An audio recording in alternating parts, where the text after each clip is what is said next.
Everybody, and thank you for being here today. It's Tuesday, June 11th.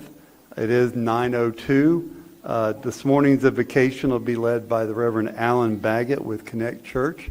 Mr. Baggett, if you'll make your way up, sir, and the Pledge of Allegiance will be done by Commissioner Leota Wilkinson. All rise if you're able to do so. Let us pray. Father God, Lord, we thank you, Lord, for this day. For, Lord, this is the day that you have made, and we will rejoice and be glad in it, Lord. God, we give you honor, we give you glory today, for, Lord, you are worthy. We thank you, God, for this great nation, Lord, in which we live. We thank you, Lord, for this great state of Florida. And we thank you, God, that we can call Putnam County our home. Thank you, God, for each commissioner which serves. And Lord, we thank you, Lord, for the individuals, Lord, who have helped to facilitate this meeting today. We ask you, Lord, that you would be with us during this meeting. We pray, God, that you would direct each decision that is made. For your word tells us to trust in the Lord with all of our heart, and not to lean on our own understanding, but in all our ways we are to acknowledge you, Lord, and you will direct our paths. We pray, Father, all these things, faith believing, in your Son's most precious name, Jesus. Amen. Amen. Please join me in the pledge. I Pledge allegiance to the flag of the United States of America and to the republic for which it stands, one nation under God, indivisible, with liberty and justice for all. Thank you, Reverend Baggett, and thank you, Commissioner Wilkinson. Next item on our agenda is our approval of the minutes. The chair will entertain a motion. Mr. Chair, I move approval of the minutes of the Board of County Commissioner regular meeting dated May 14th, 2024. We have a second. We have a second. Any further discussion on the motion? Hearing none, all in favor signify by saying aye. Aye. Opposed, like sign. The ayes have it. I'm going to turn the meeting over real quickly to... Did you do both of them in one motion? Or? No, There's we only were one. at the regular board. We're not at the Port Okay, Authority. I got you. Okay. I'm going to turn the meeting over to Commissioner Leota Wilkinson while the room is full of people to explain the FDOT new truck maps that are going to be happening. So, Commissioner Wilkinson, you have the floor. Thank you, Chair. Good morning, and thank you for the point of privilege. Today, we're going to have a public service announcement. Palaca has a dedicated truck route. Thanks to a collaborative effort between multiple agencies and led by State Representative Bobby Payne. FDOT, county, city, and law enforcement have been working on this project for several years, and the purpose is to deter large truck traffic from going down Krill Avenue through the residential neighborhood. Of course, that's still State Road 20, and the truckers have over the years continued to go through there, but we're going to be making a consolidated effort to let everybody know and the companies who receive products, and we'll be targeting truck companies in the next few months. We will have an official unveiling today at 1:30 at one of the large signs on State Road 19 in front of the Winn-Dixie. All are welcome.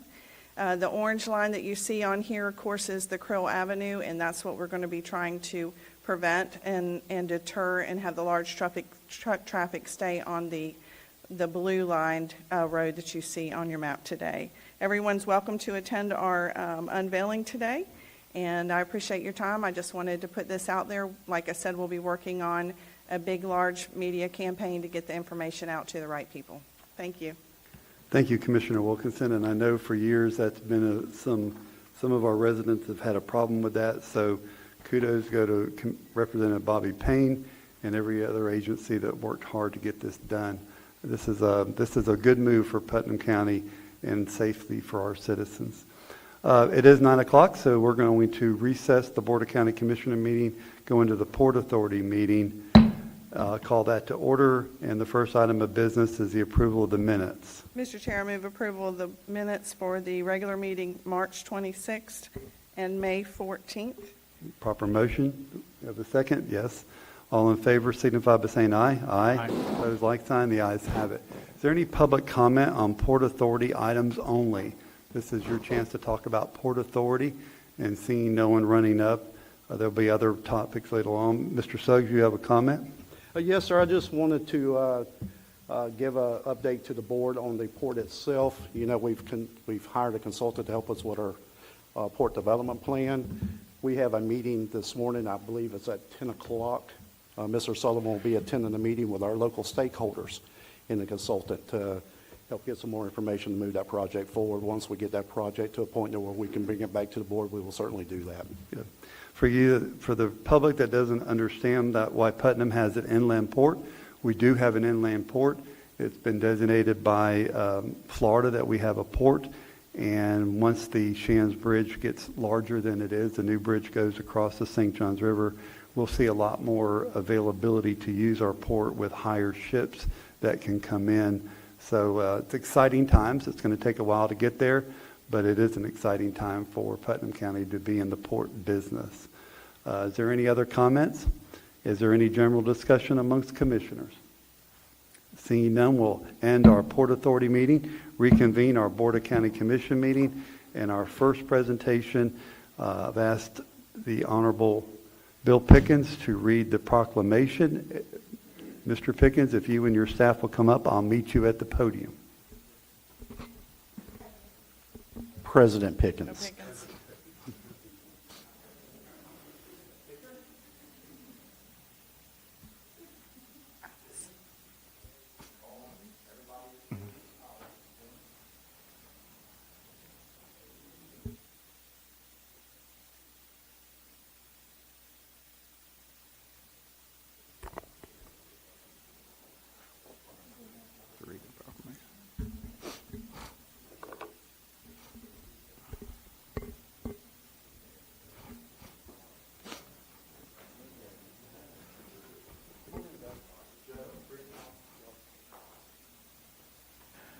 Before I read this proclamation, I would just like to say that this is special for me. A lot of people know, Joe is my brother.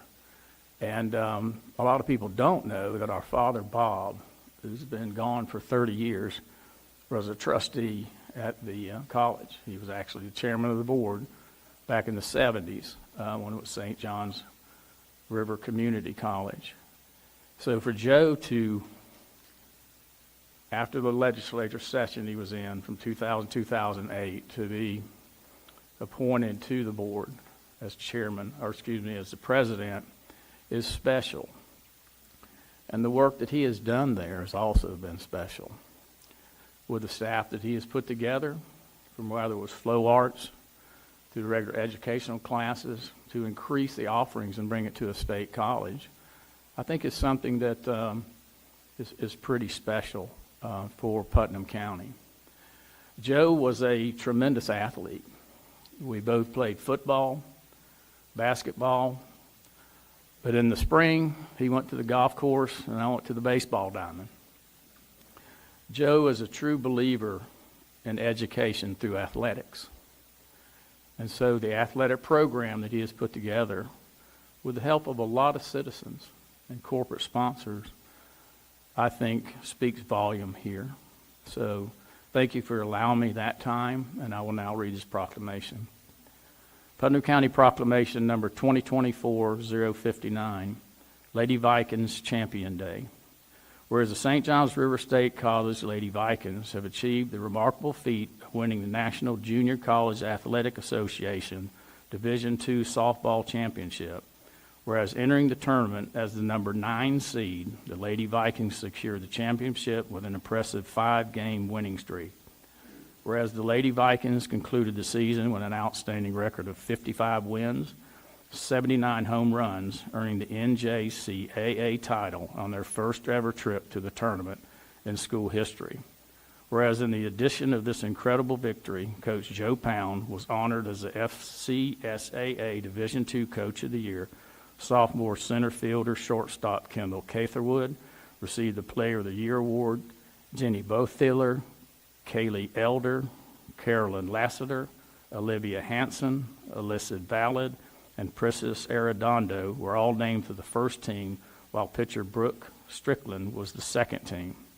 Whereas Putnam County commends the Lady Vikings for their exceptional teamwork, athleticism, and sportsmanship in the sport of softball, there are now be it proclaimed that the Putnam County Board of Commissioners that June 11th, 2024 is declared Lady Vikings Champions Day in Putnam County, and all citizens are encouraged to participate in recognizing the hard work and dedication of the Lady Vikings. Done, ordered, and adopted this 11th day of June, 2024. Mr. Chairman, I'm honored to suggest that we adopt this proclamation. Second. We have a proper motion, proper second. Any further discussion? Hearing none, all in favor signify by saying aye. Aye. Opposed, like sign. The ayes have it. Congratulations.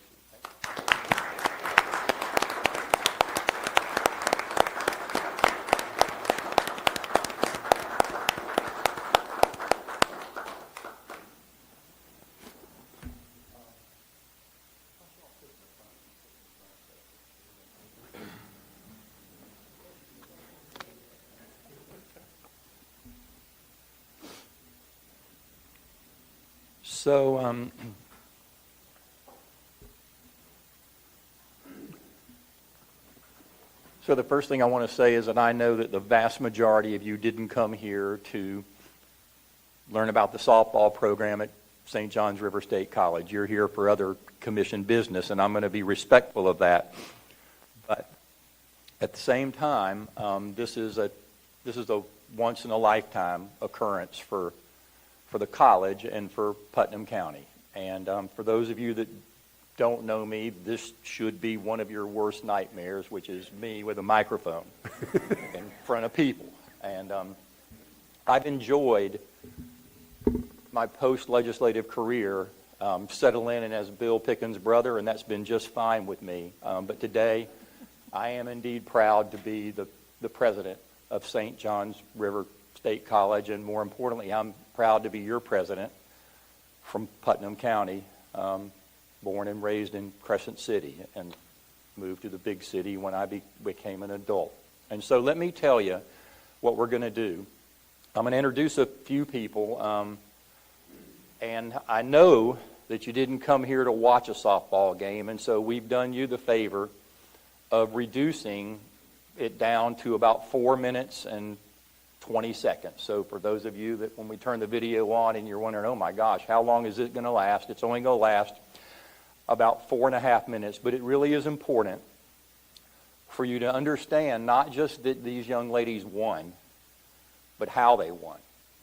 And imagine being there, and for me and for Carol, having 22 daughters, and they're all participating, and you're watching this excruciating thing happen right before your eyes. And as a president or as a father or a mother or a grandparent, you would say, that's just not fair. Who cares who wins or loses this game? That shouldn't happen to people. It shouldn't happen to a young lady. And so that's why I asked Larry, the chairman, for the permission to show you a condensed version of the 7th inning of this game. So before I want to mention a few things. The first is two of your trustees at St. John's River State College are here, and I want to recognize them specifically and individually, and that's Jim Reed from Palatka, and our chairman, and our board chair, Rich Commando. Second, I'd like all the members of the Athletic Association to stand up and be recognized. They support the college and athletics in many, many ways, and we appreciate you being here. And the last of the commercials is this. This is an expensive endeavor to have athletics, but going to the World Series is very expensive, and rightfully so. The achievements of the boys' baseball team have been overshadowed by the girls' accomplishments, and rightfully so. When you win a championship, you deserve first billing. But the boys also went to the NJCAA World Series this year for the second year in a row in Enid, Oklahoma, and took a 5-3 lead into the bottom of the ninth. The winner plays for the national championship the next night, and we ran out of pitching.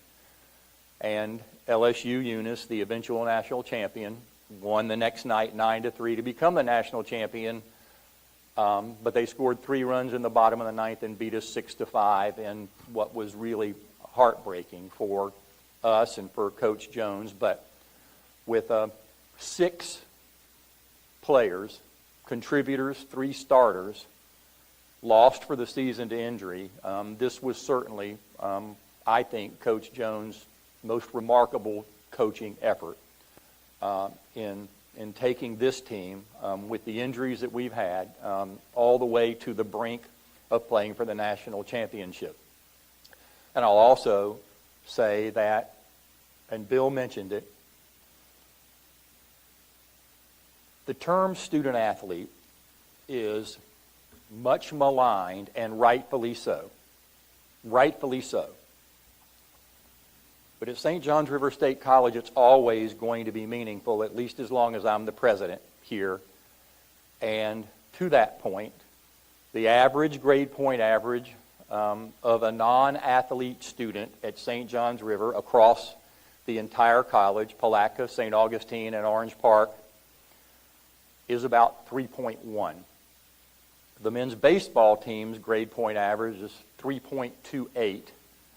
And the girls' softball team's grade point average is 3.67 Wow. out of 4. I hope Coach Pound has the list of the academic All-Americans, but we had 8, I think, academic All-Americans, 10 academic All-Americans, along with a team that was a national championship team on the field.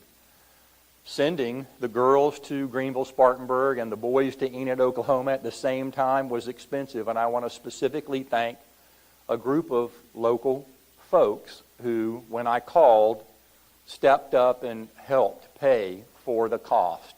2 are here, but Joyce Oliver, obviously, who's been, frankly, more of a supporter of the softball team than the president has in the past, and I need to recognize that, Joyce. And for those of you that ever go to a game, I recommend that you take a look to the right and notice the Joyce Oliver batting cage that Joyce was responsible for getting started. But Joyce Oliver, Ben and Benji Bates, Breck Sloan, Representative Bobby Payne, and Bill and Holly and Carol Pickens all contributed to help defray the cost of sending the boys and the girls to Oklahoma and to South Carolina. So let me show you how these girls won, and I'll set the stage in this way.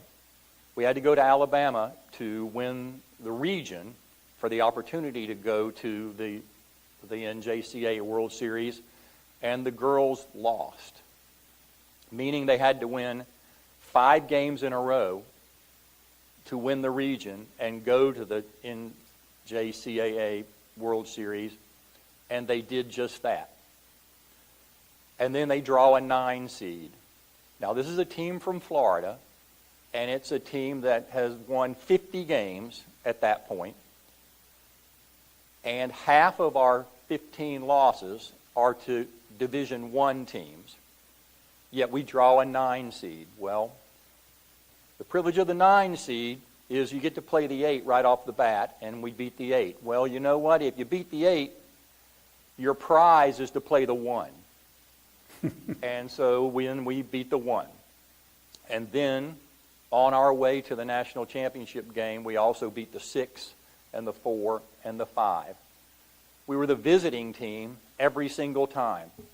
Every team we played during the entire tournament was seated higher than our girls.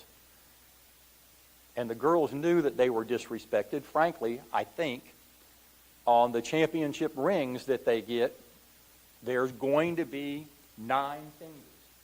And in every picture that you might see going forward, you'll wonder, why are the girls, I did too, why are the girls holding up 9 fingers? Well, it was because they went into that tournament understanding that the little team from Palatka, Florida, was disrespected from the beginning, and that they wore that chip on their shoulder all the way through 9 fingers.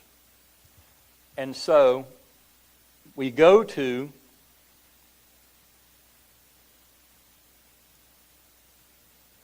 as you can see, We go to the top of the 7th inning.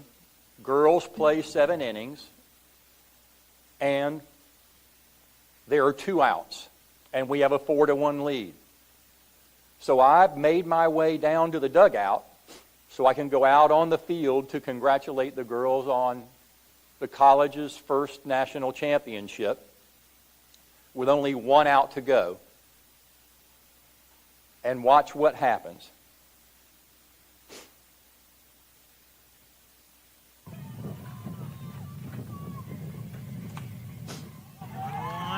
That drops for a base hit. Run scores. 4-2. Kirkwood now down to its last strike. That one's hit in the air. Gonna be caught by Ovar, dropped it.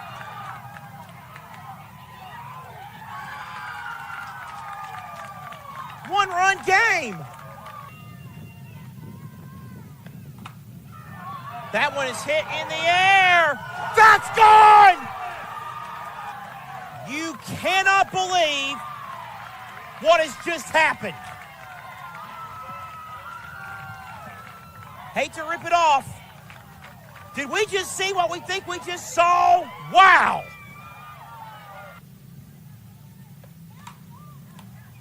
Right at Jaggiello. Throw to Bethillier. Kirkwood has So at that point, we're just sick. So Alyssa Valade, and we have permission from Alyssa Valade to tell you that the young lady that dropped the ball in left field, a catch of which would have won us a national championship, was in tears. And Carol was in tears, and half of the stands were in tears. And we're all thinking, who cares? As I said, who cares who wins? That shouldn't happen to anybody. And so I pause to tell you that coming up in the bottom of the 7th, now down 5-4, and us trying to regain our composure, I looked at Brittany and Joe Pound, and they were acting like it was just another game, and I think that being able to set the tone for their players in that regard was really a remarkable feat of composure. But coming up to bat is Kendall Catherwood, who you heard Bill mention, who is the National Player of the Year. So our one bit of good fortune in that regard is that the top of the lineup was coming up, and so Kendall Catherwood was coming up first. Batting second is Kaylee Elder. Kaylee Elder is the pitcher who gave up the home run to go behind after Alyssa Valade dropped the ball. And coming up third is Alyssa Valade. And watch this. Probably taken the lead with a 4-run 7th inning. Now St. John's River State needs a run to extend it and 2 runs to win it. This is the NJCAA Division II Softball World Series on the NJCAA Network. Bottom of the 7th, and if you had told us about 20 minutes ago there would be a bottom of the 7th, I think a lot of people would have said you were crazy, but such is the nature of this Kirkwood team. They never give up, and now St. John's River State trails. Kendall Catherwood lays down a bunt. Paul has trouble with it, and Catherwood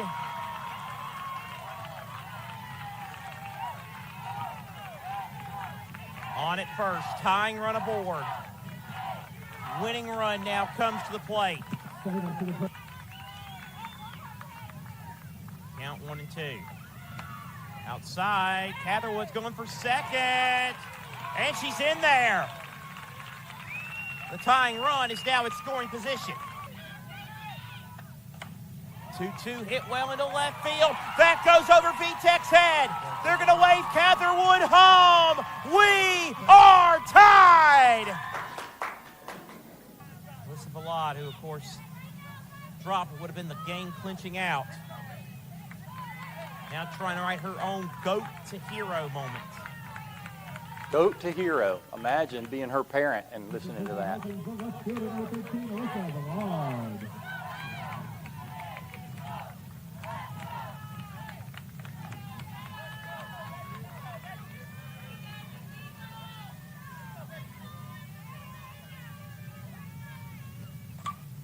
Ballard sends that in the air. The swing of her life. Has there ever been a go-to-hero story like that?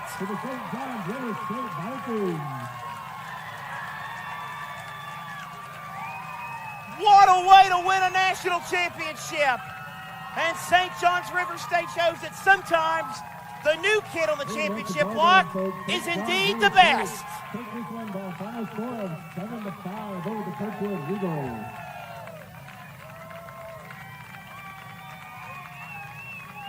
Final line score for the Vikings was 7 runs on 9 hits, 3 errors.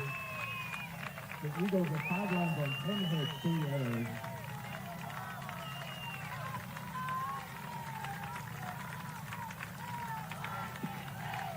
Two other errors of complete game victories.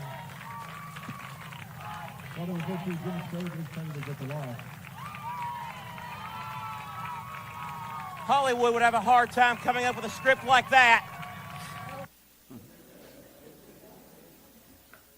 So we actually think that if Hollywood came up with a script like that, nobody would believe it. And we'd say, that's a bit much. Yeah, that's just a bit much. And so that is actually how our young ladies won a national championship. They just absolutely refused to lose. I'm going to surrender the mic. Thankfully, I'm going to surrender the mic by echoing something that Bill said or alluded to. When I got to the college, we hadn't won even a conference championship in any sport of any kind in 35 years. We had sports, but they didn't matter. And so we made the decision that if we were going to have athletics, then they were going to matter, and we were going to give our student athletes an opportunity to compete. And obviously, that's what happened. It happened with the baseball program, frankly, thanks to Coach Jones a long time ago. And it's happened with the volleyball program, and frankly, it's happened overnight. For us, it looks like it happened overnight with Brittany and with Joe Pound, but it really comes with 3 years of hard work. And this is the culmination of that.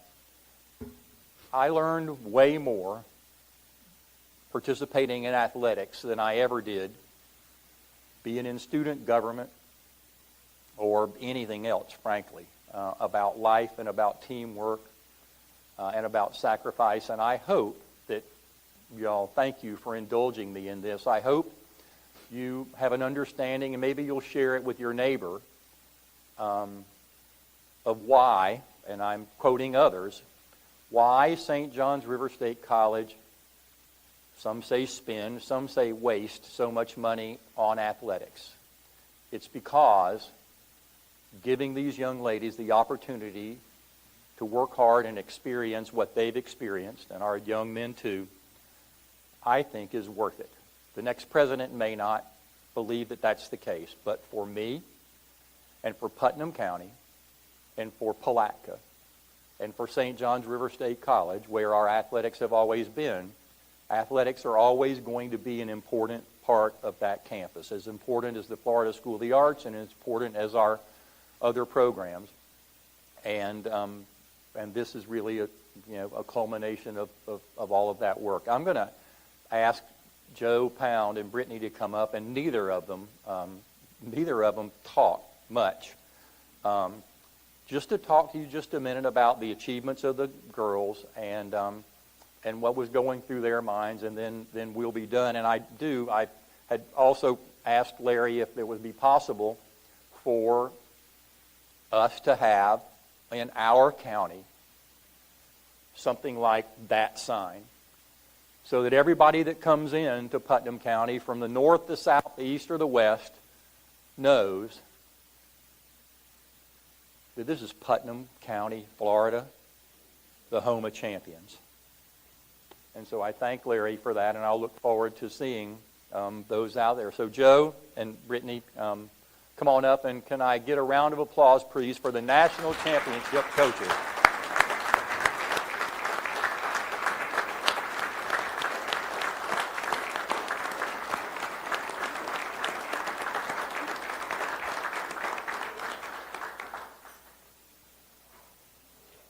Well, one thing I would say is that was Alyssa Valad's only error on the season.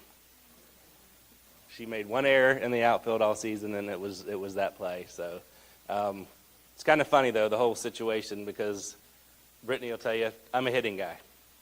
So winning 4-2 on a fly ball to left field is kind of boring in my book. All right, we hit a lot before games. She wants to do defensive work. I'm like, if we can't field a ground ball and catch a fly ball right now, we're probably going to lose anyway. Right? So it kind of worked out for what we believe in and that kind of stuff with how it ended, especially with Alyssa being able to do that. You know, she was one of 4 All-Americans on the team this year, and she was also one of the 10 academic All-Americans that we had. You know, it's just a big season, right? Historical season, right? That's been kind of the word that we've talked about. And every record that this program's had was broken this year. From the total wins, I think the previous record was 33 wins. We ended with 55. We had the most hits, most runs, most doubles, most home runs, most stolen bases, pretty much every single offensive category. Our pitchers broke the record as a staff for the most strikeouts in a season. And defensively, we fielded 970 on the season with 58 errors in 70 games, which is pretty good for those of you that don't follow baseball or softball. So it was just a historical season. Great kids. It was the first year of a full team of recruits that Brittany and I had, which helps a lot as well. But great families. President Pickens can tell you, I think 17 of our 19 families, the entire families were out in Spartanburg when we were there. We have a girl from Canada whose family came and 2 girls from Chicago whose families were there. So it was, you know, we're getting a lot of support. The support we get from the community here with Miss Joyce Oliver and others is, you know, really appreciated, and it's nice to go out and do something to say thank you, right, and make you guys proud. I'm Brittany, by the way. I'm the assistant coach. I want to thank everybody who supported this program, because we couldn't have done it with all of you guys. On the other hand, I want to talk a little bit about the mindset of this team. And Pickens said it great. He said they refuse to lose. And I think we said it all year. We'd be down, and I think we were down in the 6th or 7th in about 15 to 20 of our games this year. And we've come back and win every single one except for one. Okay, and it just goes to the mindset of the team, and they battled, they competed, they knew what they were capable of doing. And we had one girl, her name was Olivia Hansen, and we were playing in a game that would clinch our conference. She goes up and she ends up hitting a grand slam to win the game that wins the conference for us. And it was another come from behind win to win it. And she was getting interviewed by the newspaper, and he goes, you know, what are you guys thinking when you're down? You know, you're down by 3 runs going into this, and what are you thinking? She goes, we're down, but we're never out. And that stuck with me. I was like, all right, I like this mindset. This team's different. And we knew they were different from the minute they walked in the room. And you could tell that they wanted it, that they cared, that everything that they came to the field to do meant something to them. So it's a testament to them, because we can't create that mindset. That's something that they come in with, and we are just so grateful that we were able to bring those kids in, because they made the difference here. We helped them and we worked things, but they did it. We can't play for them. So grateful for an amazing team, and again, grateful for everybody here that came to support and supported us along the way. So thank you.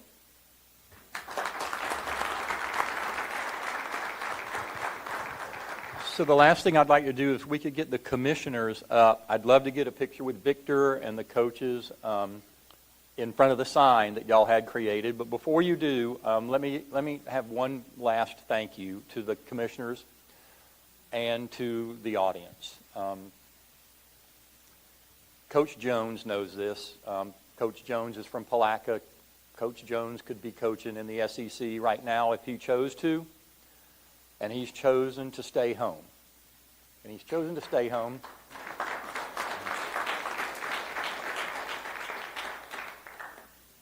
because it's home.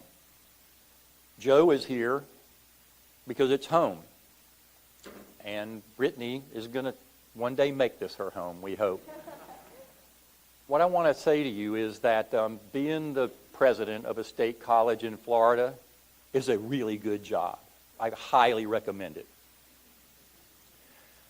Being the president of a state college in Florida, in your hometown, your home county, where you grew up, where you've lived all your life, where you have chosen to contribute whatever it is you're going to contribute in your lifetime, is a job of a lifetime. And so I want to thank the commissioners, and I want to thank you for indulging us and me for the opportunity to be in front of you at my college, in my county, in my hometown, and celebrate this wonderful victory with you. I hate it that the girls have all scattered for the summer, but they will be back for the ring ceremony in the fall, and that will, I'm sure, be at the college. But I would invite any of you that are interested and anybody that you might share it with to be on the lookout for a ring ceremony at the college in late August or early September to celebrate the girls when they are back to get their championship rings. Thank you very much.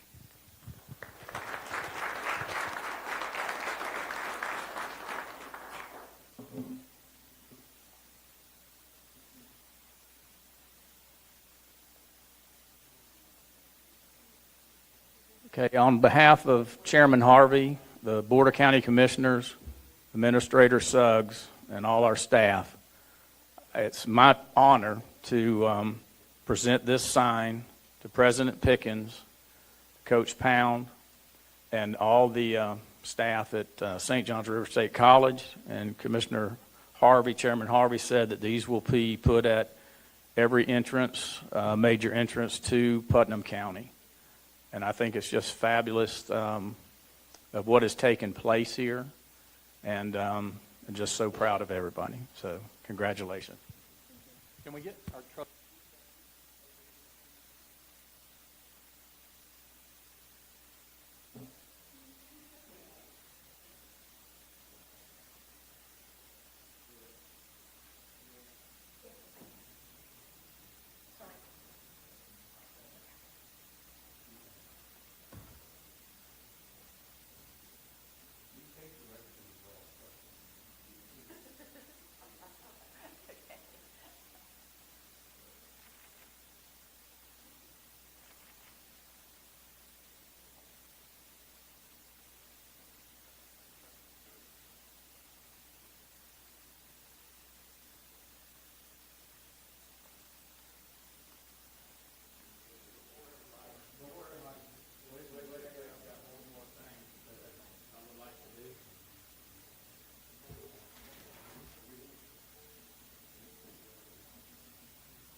And I will promise I will not speak as long or as well as my brother, but I felt I needed to do this.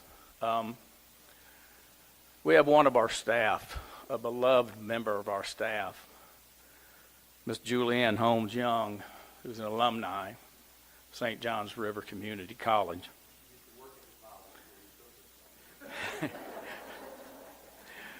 You know, when I was jotting down some stuff last night, I was wondering if I said that, if you were going to say that. So anyway, it's been a great hire, I might add, too. So I reached out to Bailey Aiken, and Bailey said, I think that's a great idea. We wanted to get you a signed softball, but the girls have scattered, as my brother said. But we'll get that softball for you in the fall. Julianne played on a scholarship for St. John's for 2 years. I'm not going to go back how far it is. But I think her passion for sports is what brought her passion to the county. And she is I'm the chair of Parks and Recs, and she's over the Parks and Rec We made tremendous improvements there. It's her passion. She took that to Stetson College and graduated there. Julianne has just been a tremendous asset, and I want to thank Bailey for doing this. We've got a couple of items for you. Bailey did text me back later in the day, said, do you think we should tell President Pickens that you're going to do this? I go, might better do that. So Julianne, if you'll come up here. We have a signed picture of all of the girls at the championship game for you. And I just want to mention that two of these young ladies, America's Council, she is from Pearson, and Ava Ramos. America Council is one of my best friend's daughters. It's just an honor that she's at my brother's college. And Ava Ramos is also from Pearson. Her mother, Tanya, is a volleyball coach there. My wife was a coach of volleyball and teacher in Crescent City for 34 years and had the utmost respect for Miss Tanya Ramos, the way she runs her program. So I'm sure her daughter's the same way. So Julianne, we have that for you. And we also have a visor, and we also have a jersey. Okay? All right. Thank you. Very much.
Yes, it was. It was.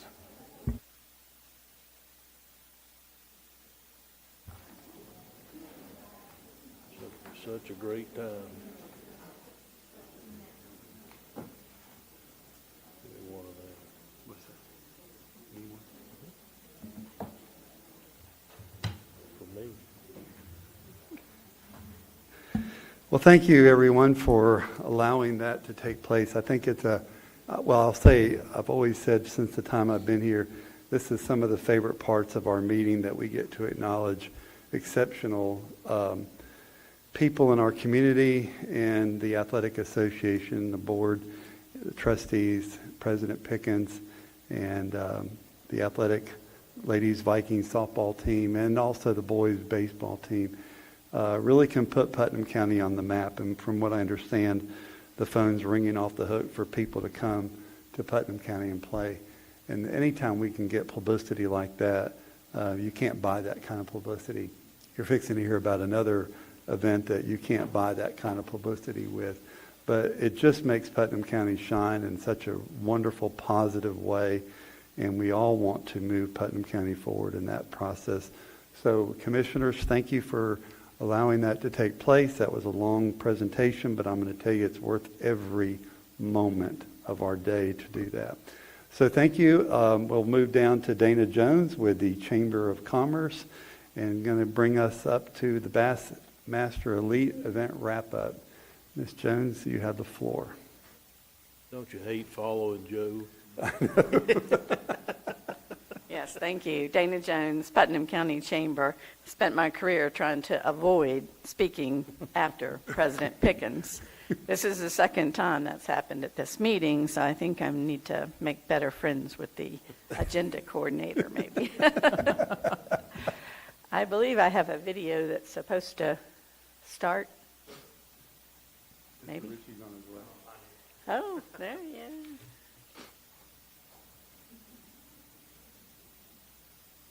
I guess it's not really a video. I just need to scroll. Yes, ma'am. Okay. So normally I come before y'all after the Bassmaster Elite and tell you all about the millions of dollars they drop in the economy, which they do, and the 1,000 hotel rooms they spend, which they do, and all the great economic impact that brings. But today I wanted to be a little different and talk to you a little bit about what we call by the numbers.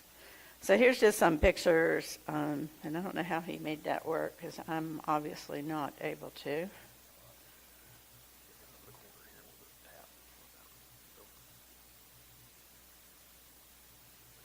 Now I'm going to tap. Okay. This event was Rick Clunn's 500th Bassmaster Elite. So there was a special setup for him, which drew hundreds of fans to the booth, which was very exciting. He has won the Elite in Palatka twice. So those who weren't cheering for Cliff Prince were certainly cheering for Rick Clunn. These are just some of the local pictures and a couple of things I wanted to point out before we get to the numbers. This was the second time in the history of Bassmaster they did a special workshop for women to teach them how to get into the competition. Their first try, they had 8 people register. In Putnam County, they had 38. We almost couldn't accommodate them in the room. They were extremely pleased and happy with that. It was a full-day workshop, an 8 to 3 workshop. We're getting there, I promise. These are just local pictures. Here we go. So what this is a little breakdown of by the numbers. And what it shows you is over 900,000 people tuned in to the television Saturday and Sunday to watch the live broadcast of this Bassmaster Elite. That was an exceptionally large viewing audience, largely attributed to, we had a Canadian in the lead, so Canada markets picked up and carried. So it was far reach, 900,000 people viewing not only the event in Putnam County, but our own commercial to visit Putnam County. So those that weren't watching the television were streaming. We had over 600,000 people streaming on Bassmaster.com. The page views were over 6 million. The live streaming, those 424,000 people who were live streaming, streamed for over 12 million minutes. I think that averages a person staying there about 20 minutes. Incredible opportunity for Putnam County. A lot of viewers. You can see on the social media the impressions are equally impressive at 13 million. The video image completion rates were astronomical, and over 4 million of those. The on-the-ground attendance hit over 8,000, and if you were out there, you know how hot it was. So to hit that number, we were extremely happy, and so was Bassmaster officials, as were the Fox Sports folks on the ground. Y'all know that plays a big part in the event, is getting people there. The cameras like to see the big crowds. If you've seen the televised edition, they pan the crowds a lot, covering a lot of Putnam County, and we looked great. So basically wanted to show you the media numbers. I don't know the dollar value of that, but it easily hits over $250,000 easily. I want to thank the Sheriff's Department while they're here. They were a big help for us in this event, as our other partners. And I just want to finalize and say that, Putnam County really had an opportunity to shine in the national and international spotlight. And I thank everybody for their participation and help. Happy to answer any questions, but I'm trying to be brief. And again, I didn't know I was following President Pickens. A heads up, next time I'll bring a mascot and maybe a pitch speaker or something. So that's it for me. If you don't mind, I want to say thank you for all your hard work. I know you don't sleep for a week ahead and probably a week after, it's a lot for you. The week after, I do sleep. Well, yeah. But to put this on in downtown Palatka, Putnam County, and for this many viewers to see our weather, our environment, our river, our water, not everybody has this in the world. Not everybody has what we have. And I think sometimes when we take it for granted that we have it. Yes. And I was looking over the river yesterday afternoon in the evening and just thinking how blessed we are to live where we live. Because I'm a water guy. I like water. And it's important to me and for us to be able to showcase our community. And for you and your staff, the few staff you have, to pull this off with the volunteers that you have, the people that get up at 3 o'clock in the morning to go and park boats and, trailers and guide people. It's a lot of work and it's a lot of logistics. And I just want to say on behalf of me and the Board of County Commissioners, thank you so much, and we greatly appreciate it. Well,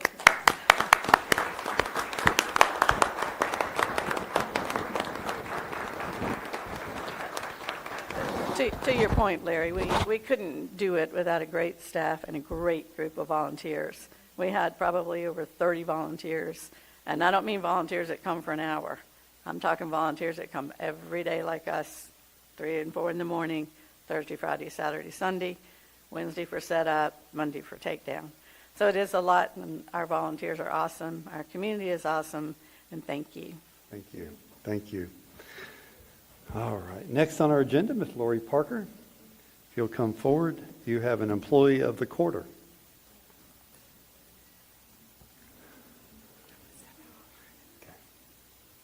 Good morning. Good morning. Lori Parker, Human Resources. During this presentation, I'm announcing the Employee of the Quarter for the second quarter of fiscal year 2024. And our Employee of the Quarter is Sabrina Southern. Sabrina Southern works at Emergency Services. And if she could come up.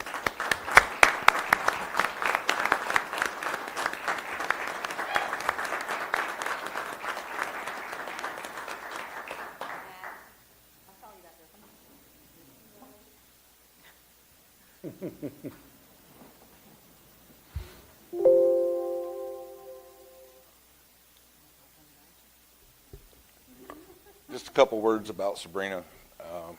She came to us 3 years ago from St. John's College, another good hire in my opinion. She goes out of her way to research, save this county money every day.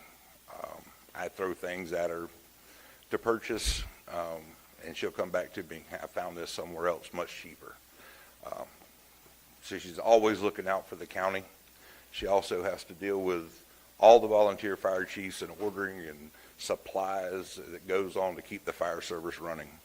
And just her attitude every day, no matter what kind of mood I'm in, she will cheer me up every day I come to work. So I'm proud to work with her and have her work for the county. Thank you.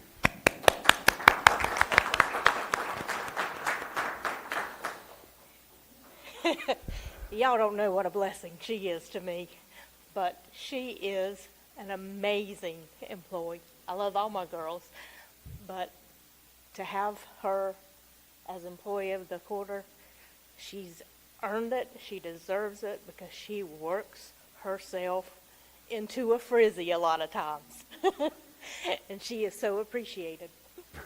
Good deal. Congratulations.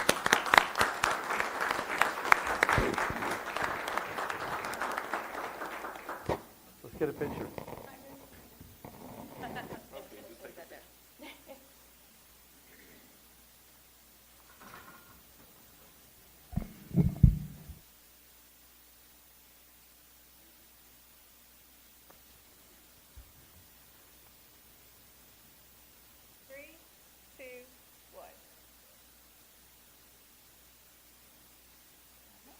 She really does that one too. She pushes the button early.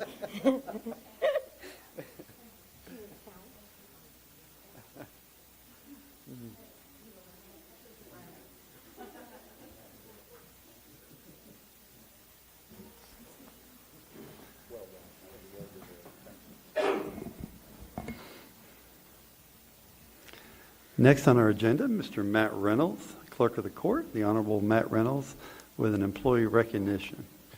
Good morning, Mr. Chairman and Commissioners. Thank y'all for giving me just a moment to do this special recognition, and this is a very special recognition for a very special person.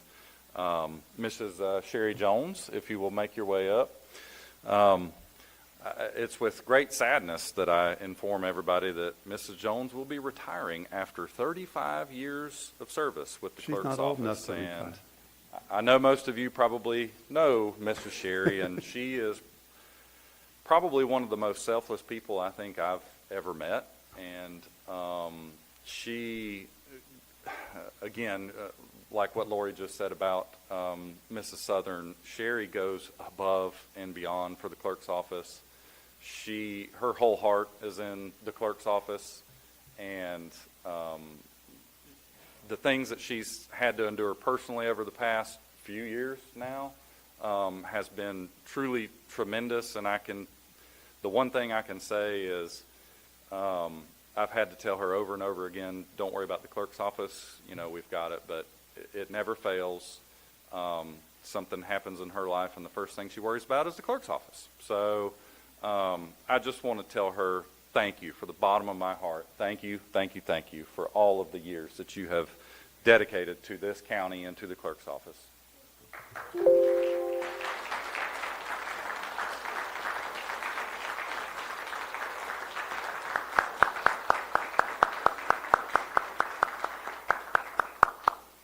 You're welcome to say something, but I know that you're not a person of few words. So if you'd like, let's make sure everybody come up and get a picture. So we have a lot of people here for this. So.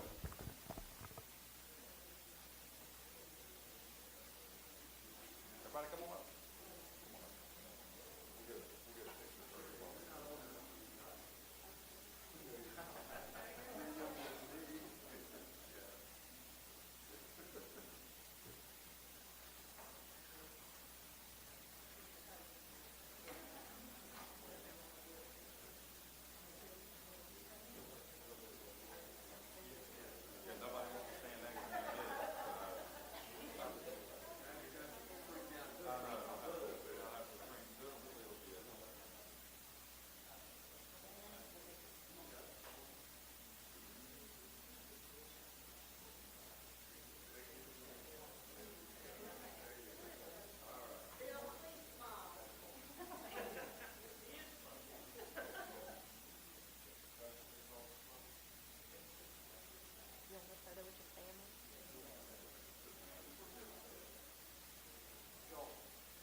Again, thank you, commissioners. Thank y'all so much.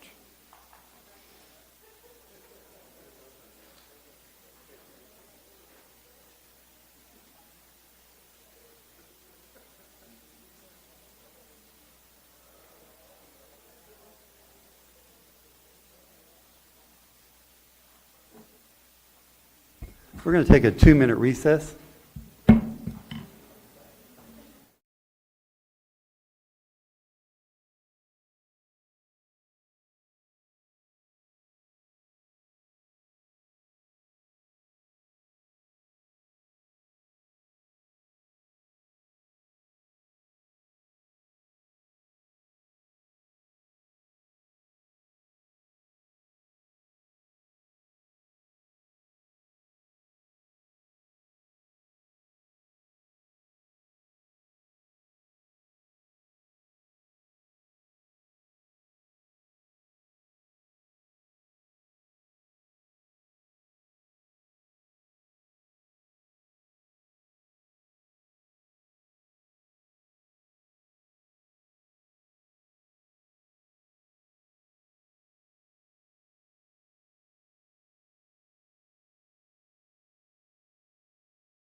We'll reconvene our Board of County Commission meeting. Again, thank you for indulging us. We have a lot of things to be proud of in this county. This is our planning and development public hearing. Our first item is item A, the PUD 24-000012 Valentine Ordinance 2024-010. We've heard this before, so there's no sense rehashing the whole thing unless you want to. But it is a public hearing, so we will, if the applicant, is there anything you'd like to share? Staff, we're going to bypass you just for a second, okay? If you will, state your name and address for the record. My name is Keith Valentine, 165 Willis Road, Hollister. Has anything changed since the last meeting? Yes, sir.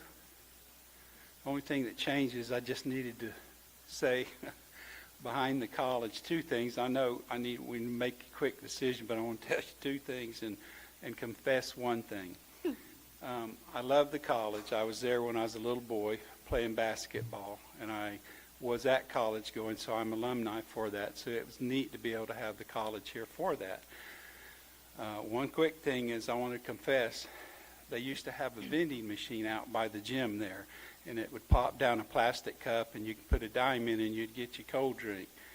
I'm the one that did the pennies and made them look the size of a dime, and so I just wanted to apologize for that. All right, you can write a check. The deputy's standing right back there. He'll take your money from you, and that's fine. But that was me. The other thing was, just wanted Confession is not always good for the soul, okay? That's right. It Or helps. your wallet, one of the It other. helps. It helps. Okay. The other thing was that my dad means a lot to me, and of course he grew up here, and I love him and miss him. He's gone, but one thing I want to say about that is these hearings, I don't assume anything at these hearings, because I don't assume because we have maybe nobody here to complain, that I appreciate y'all even considering this, and I don't assume it will go through. I don't assume it will, pass, but I just wanted each of you to know, I still get emotional at these things because things can happen, and I love my farm, and I love what Putnam County has done, especially the Bassmasters coming in. We had 25 of those, and that's neat to be able to have, and they keep coming. But I want to leave one saying about that, about being emotional. My dad I think I got his genes, because he would say, son, he says, I get so emotional the older I get. He says, I would cry at a Walmart opening. So, again, I appreciate y'all doing this, and I get scared, even though everything looks good, but I appreciate all of you.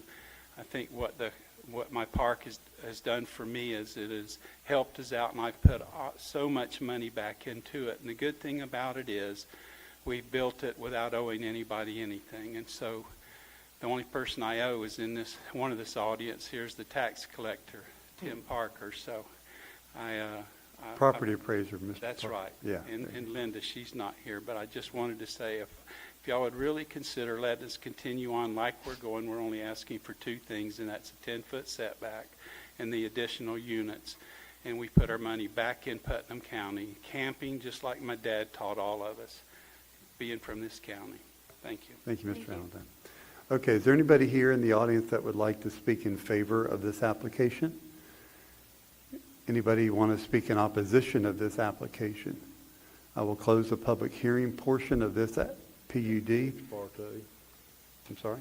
You need to ask for ex parte. Yes. Is there any ex parte, Commissioner Adams-Act? I have had ex parte with the applicant as well as the neighbor, and it will not affect my vote. Thank you. Mr. Turner? I had a communication with the applicant, but not since the last meeting, and it will not affect my vote. Mr. Pickens? I had a phone conversation before the last meeting, and I had a conversation with him in the foyer this morning. It won't affect my decision. Ms. Wilkinson? I've had conversation prior to this meeting with the applicant, and also visited the site, and it will not affect my decisions. And I've had conversations, visited the site, and it will not affect my decision. Do you want to tell you that staff recommends approval. The Planning Commission recommends approval. Mr. Chairman. Commissioners, what's your pleasure? Yes, sir, Mr. Turner. I move that we approve, let's see, PUD 24-000001, is that correct? 5 zeros, yes, sir. 12, yeah. 12, 1, 2, I left the 2 off the agenda item, okay? Ordinance, okay, good deal. We got proper motion by Commissioner Turner, proper second by Commissioner Adams. Zach? Mr. Chairman, if I may, real quick. It was a typo. It's PUD number 1, so it's PUD 5 number zeros and 1? 1. Yep. Okay. Not 1, 2? Okay, good. All right, so we cleaned that up, but we're on the right PUD. So any further discussion amongst the board on the motion? Hearing none, all in favor signify by saying aye. Aye. Opposed, like sign. The ayes have it. Thank you. Thank you, Mr. Valentine. Thank you, Mr. and Mrs. Valentine. Yeah, and Mrs. Valentine for putting up with Mr. Valentine. No, teasing. Next item is our LDC revisions. Zach, you got that?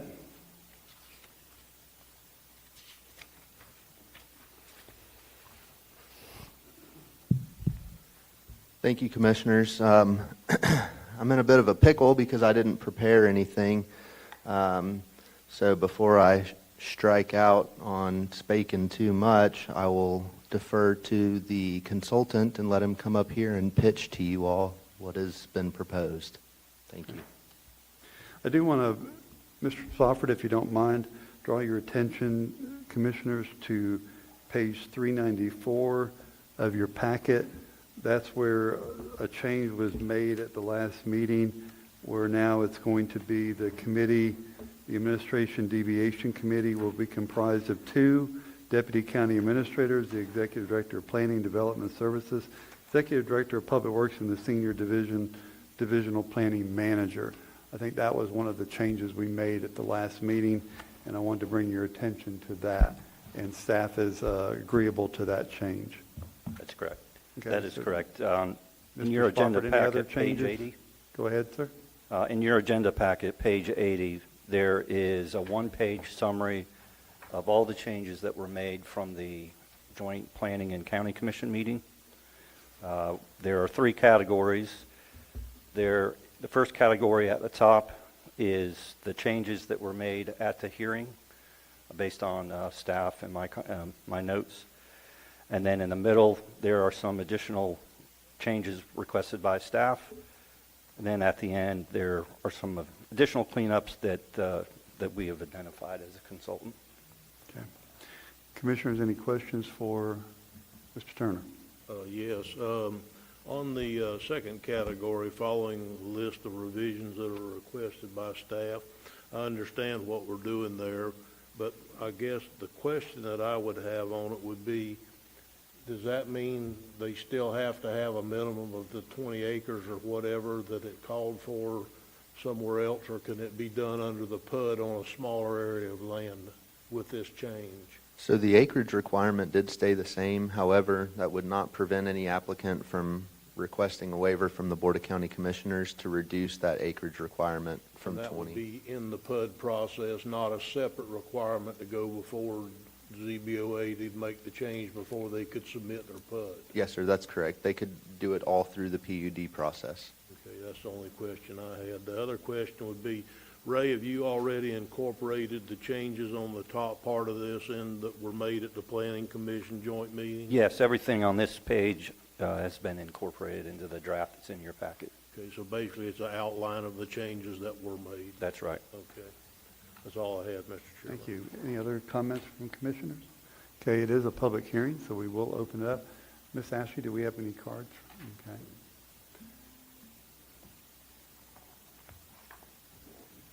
You do not have to have a card to be able to speak, but it is very conveniently placed in the back of the room.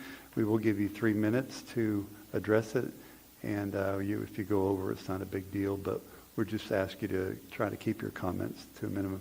Mr. Michael Woodward, if you will. Thank you. Thank you, Mr. Chairman. You'll indulge me for a moment while I organize my notes, and I apologize in advance if I accidentally hit a key I should not on the laptop that's open here. It's okay. Michael Woodward, 517 South Francis Street, Interlochen.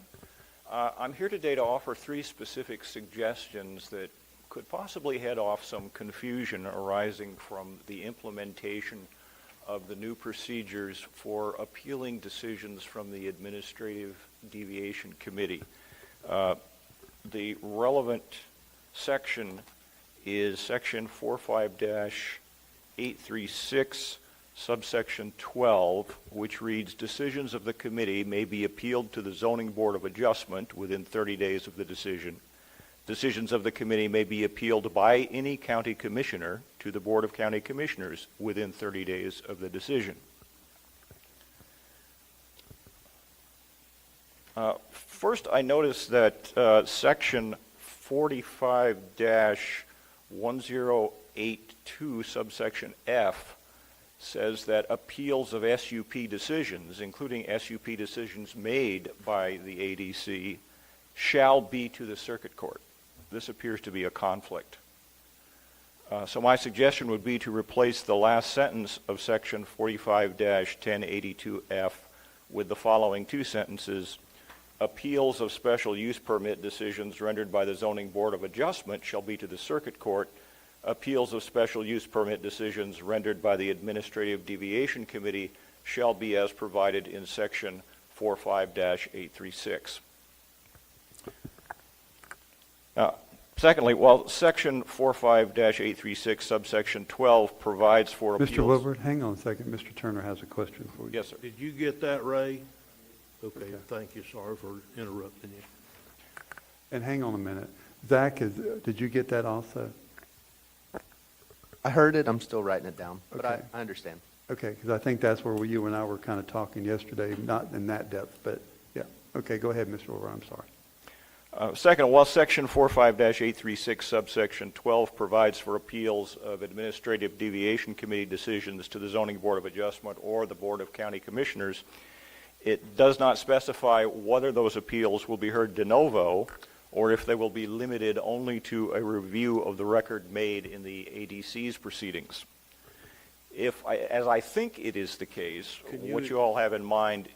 Could you explain that to somebody from San Mateo, what you just said? I'll be glad to take another run at it. Okay, thank you. I think de novo... I'm not being smart. I don't know what you're meaning.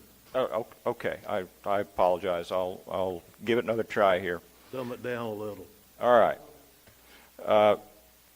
So we have section 45-836 subsection 12 providing for appeals of Administrative Deviation Committee decisions, but it doesn't say what kind of appeal it's going to be. And essentially you have 2 choices. You can have an appeal that will be heard de novo, which means a full evidentiary hearing. De novo is some kind of Latin term that means from the beginning or from new. So it's like the equivalent of a new trial. The other option is you're just going to review the record that was already made by the Administrative Deviation Committee. And with no new evidence. With no new evidence, yes. And some of us may remember the time 15, 20 years ago when the Board of County Commissioners tried doing those kinds of appeals, I think from the Zoning Board of Adjustment at that time, and nobody seemed very happy with that process. So I'm assuming you were looking for a de novo appeal, a full evidentiary hearing, and if that's the case, then I would suggest adding the following sentence to the end of section 45-836 subsection 12. Appeals of decisions of the committee shall be heard de novo. If you had something else in mind, then you'd want to specify that. Personally, I didn't. I think we want to do a full de novo hearing. Too much stuff could come to light after the fact by the time it comes. I think that's what they ran into before when you were talking about is just too much new information was there that couldn't be heard, but it completely changed the case. I remember some of that. So.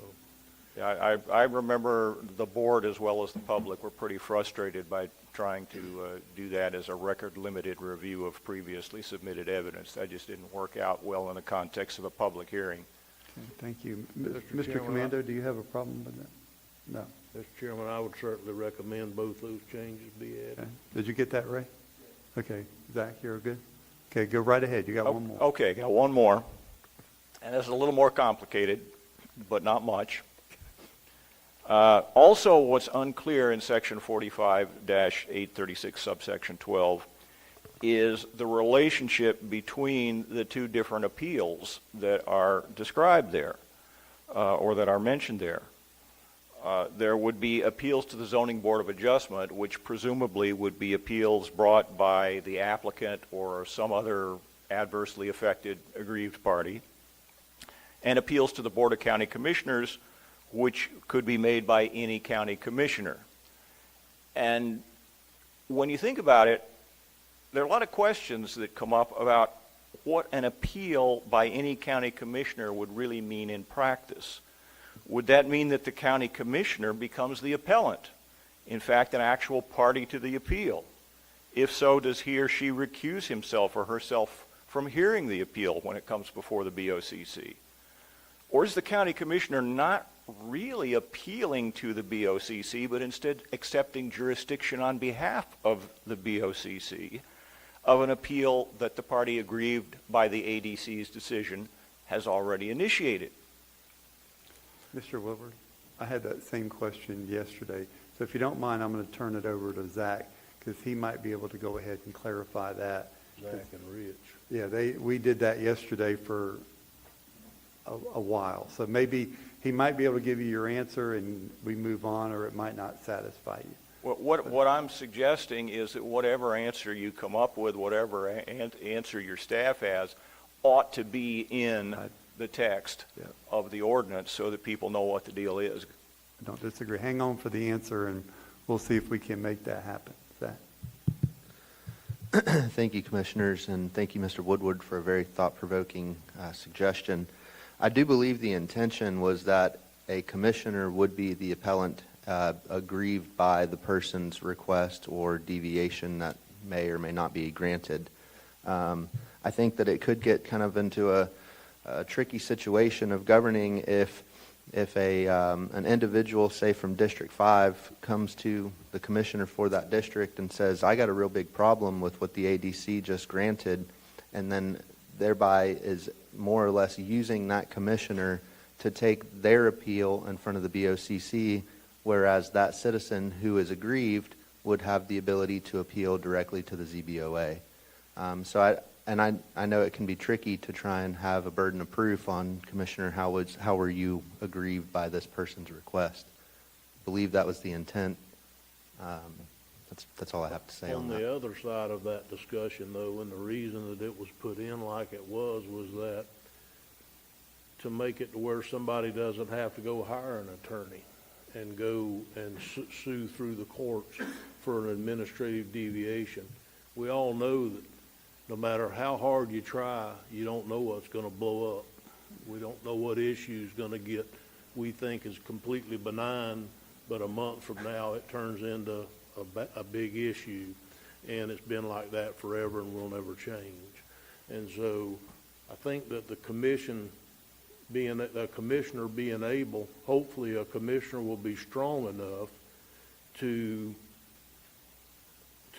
bring it to the board, that if he wants to bring it to the board, but it needs to be for a reason other than somebody complained that something happened in their neighborhood.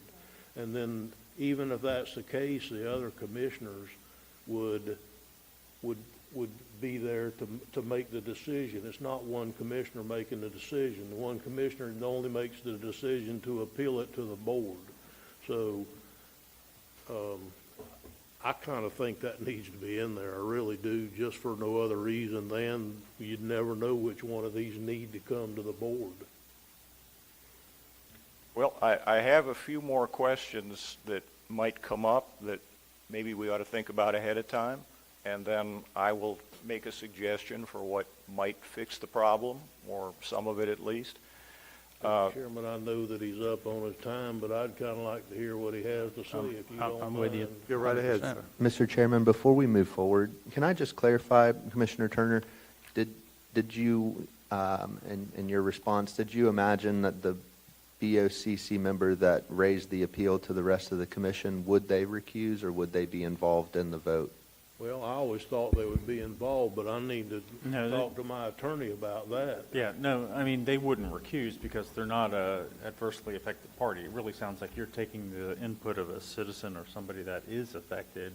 I mean, in a technical sense, they're really the ones who would be the appellant, but like Commissioner Turner said, you're trying to skip a step where they would have to actually go out and secure legal counsel to take those steps. So it's more, I would say it's more akin to an appellate court accepting a case as far as what the role of the board would be. So no, I wouldn't say you'd recuse yourself in that. I agree. So, are we looking at a situation where we could have two different appeals going on in parallel at the same time, where someone is appealing to the Zoning Board of Adjustment because that person, the applicant or other aggrieved party, thinks that decision of the ADC was wrong, and we also have an appeal that a commissioner is bringing to the Board of County Commissioners? Would they both be going forward? Or does the filing of an appeal with one of the boards, the ZBOA or the BOCC, somehow automatically divest the other one of jurisdiction? If a county commissioner appeals an ADC decision to the BOCC and the aggrieved party is relying on that, what happens if that county commissioner changes his or her mind and decides to withdraw the appeal from the BOCC? And then the 30-day appeal period has run, and what then is the aggrieved party to do? And we also have to think about the doctrine of exhaustion of administrative remedies.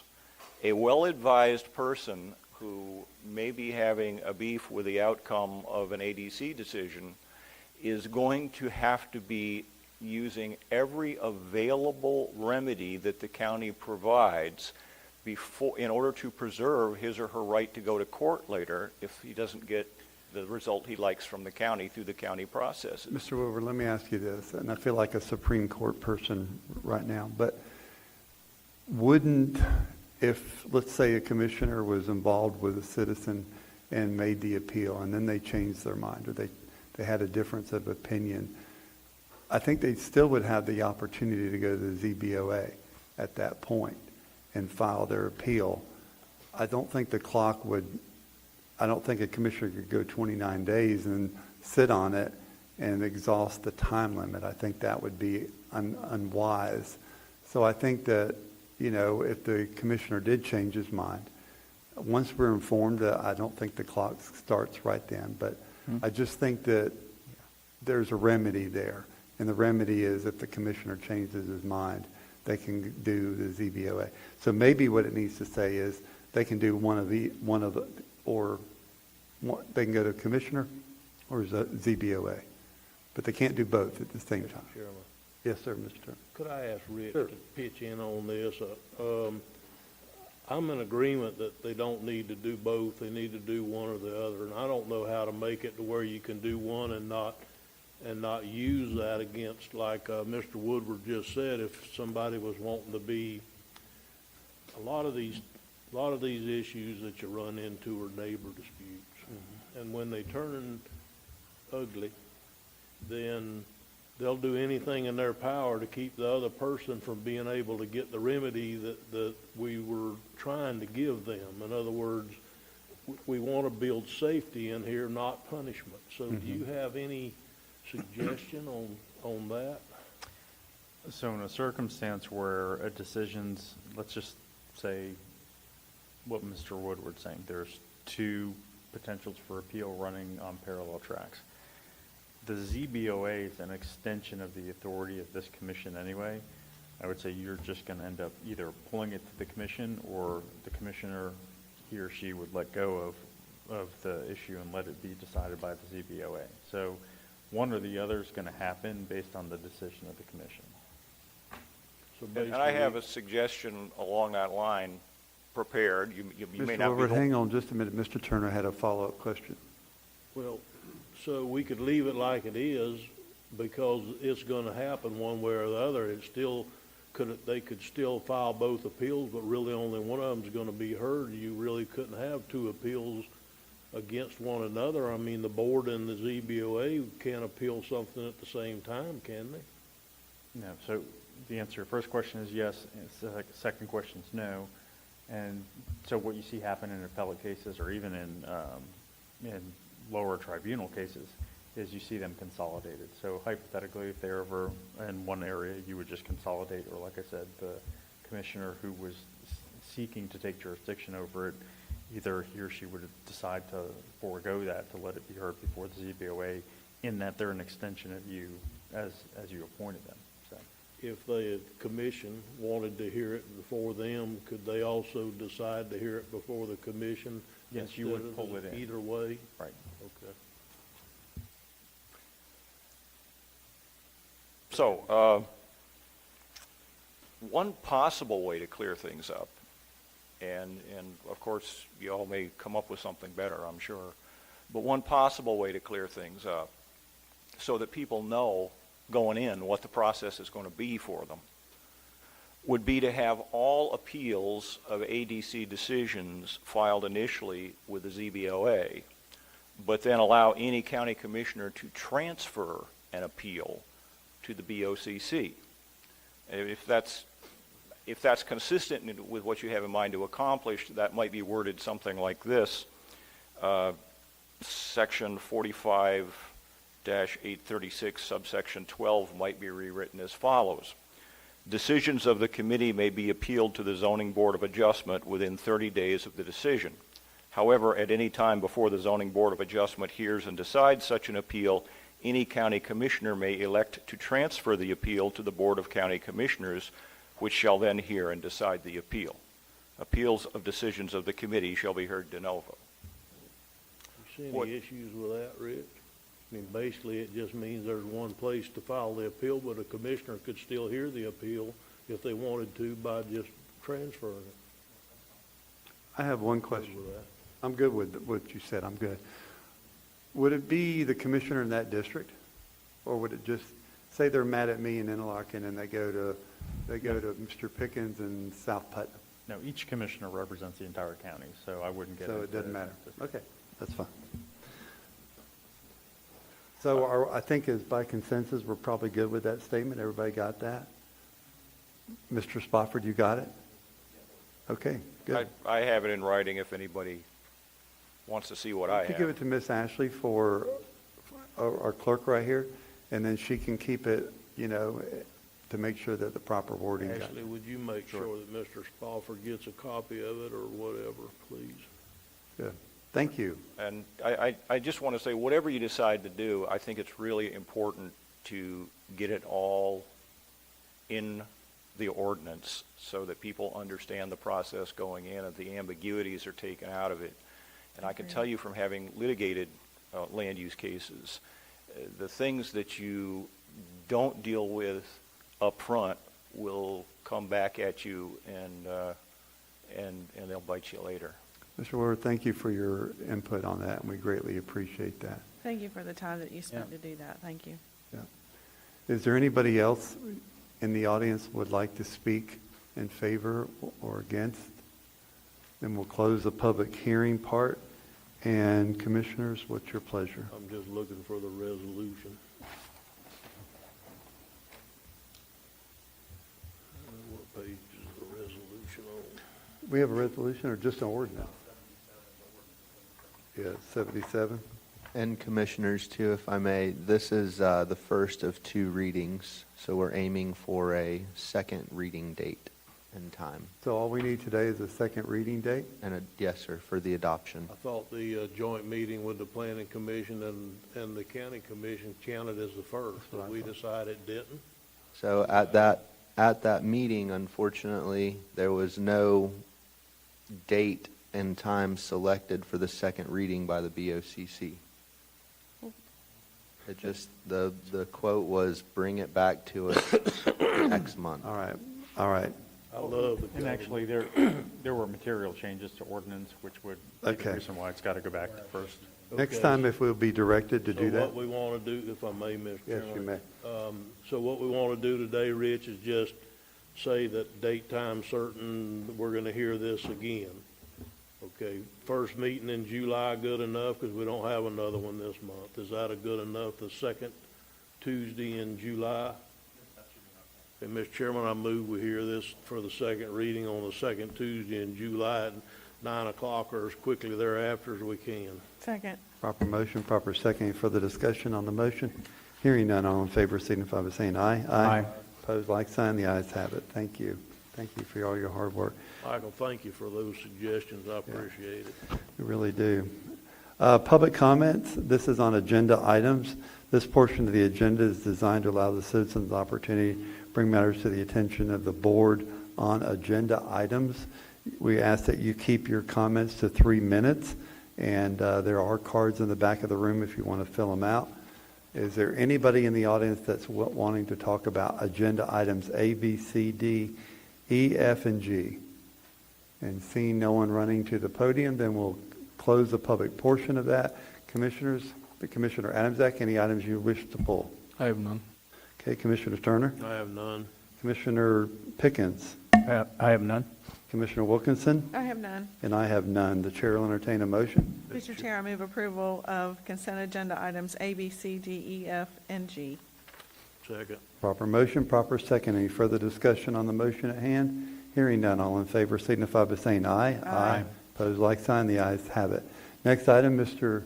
Thomas Moore. This is fine reduction on codes enforcement. Is there anybody in the audience that is associated with codes case number 2022-00013 or case number 22-005185? Is anybody in the audience for those?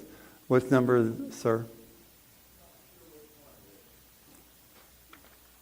If you will, just give Mr. Moore your name. Ruben? Okay, that's 5185. The second one. The second one? Okay. Yes, sir. So, Commissioners, what's your pleasure on the first item, the codes case ending with 13? Mr. Chairman, I move that we take staff recommendation and for $1,982 if paid within 90 days. Proper motion, proper second. Any further discussion on the motion? Hearing none, all in favor signify by saying aye. Aye. Aye. Opposed, like sign. The ayes have it. Okay, Mr. Moore, you're up on the next item. Do you actually want to speak? Is that what you're wanting to do? All right. Mr. Chairman, I move that on case number 22005185 that we take staff recommendation and reduce it to $1,898 if paid within 90 days. Proper motion, proper second. Any further discussion on that motion? Hearing none, all in favor signify by saying aye. Aye. Opposed, like sign. The ayes have it. Thank you. Thank you, Commissioner. Mr. Chairman, just a minute. Tom, I just want to thank you and your staff for what you do. We have situations like this all up throughout the county, okay? And each commissioner deals with those complaints.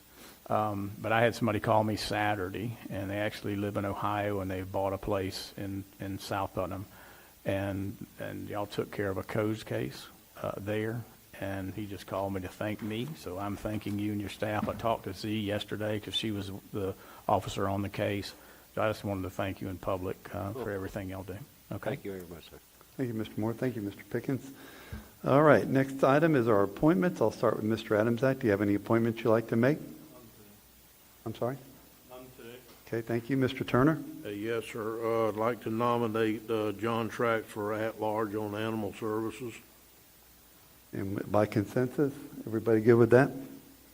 Okay, that's fine. Thank I'd you. also like to appoint Marshall Fulgram to the Fair Board at the end of this term.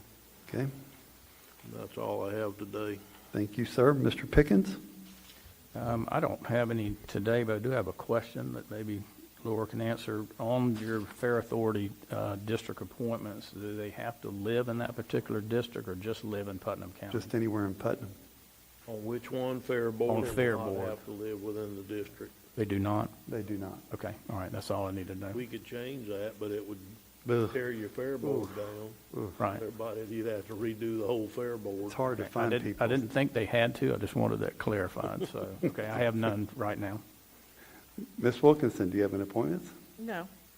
And I have an appointment. I am going to appoint Mr. Raymond Ray Barnes to the Fair Board, replacing Mr. Doug Thompson. And I have his citizens participation application right here. And that's the only appointment I have. So going now to new business. Item E, Administration Certainteed Jimson Grant Agreement. I guess, Julianne, you got that? Commissioner, thank you very much. I am staff on that item. However, Ms. Masters, who is with Certainteed, approached us with the requests that are captured in your board packet. Ms. Masters is going to speak about that, and then if the board has questions, I'm happy to answer. Okay, I do have a question, and we've already talked about it, Julianne, about is it an audible, is this agreement going to be satisfaction to our auditors? And I think that's going to go to Matt now at that point. Have you looked over that agreement? Because I think the 941 would not work for them. Well, I recall the meeting that we had the other day, but it was specifically in regards to this one. I didn't mean to put you on the spot. It wasn't. I'm not aware of.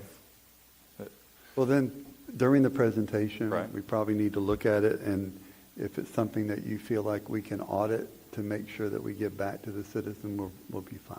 So I'm sorry to put you on that spot. Okay, go right ahead. Thank you. Any other questions by commissioners? Okay. Hi, I'm Deborah Master, the plant manager at Certainteed Gypsum Palaca, and we'd love to have this amendment entered and approved. It just allows us to put a baseline start for our employment, which we've, with this grant, and thank you for that approval for the grant funding to help us offset some of our costs to this $235 million project, but we'd like to have, as of Q1 2024, a baseline year that allows me then to start bringing in new hires to allow me to start the operations up as we begin construction of the new line. And then that allows also to supply the document of the Florida State unemployment tax records that we file that allows us to have that baseline year. Number of people as a justification to say when the tax rolls and the property tax appraisals are complete and initial years start to begin, I can at least use my baseline year, Q1 2024, to justify the number of employees that I brought on board. I don't have a problem with the baseline as much as I have a problem with the 941 that we normally use. But if that's something that we can get past, I don't have a problem then at all. So I think it's a good thing for economic development. Mm-hmm. But, again, we have to be in a position of auditing it to a standard. Mm-hmm. That's what we're looking at. Yeah, and I believe Ms. Young talked to some of the legal team, and I believe the RT6, which is the state unemployment tax records that we file, were acceptable. Any other comments? Commissioners, any So comments? not a legal determination. Ms. Young did talk to legal counsel about whether or not the amendments being proposed meet legal sufficiency for the agreement.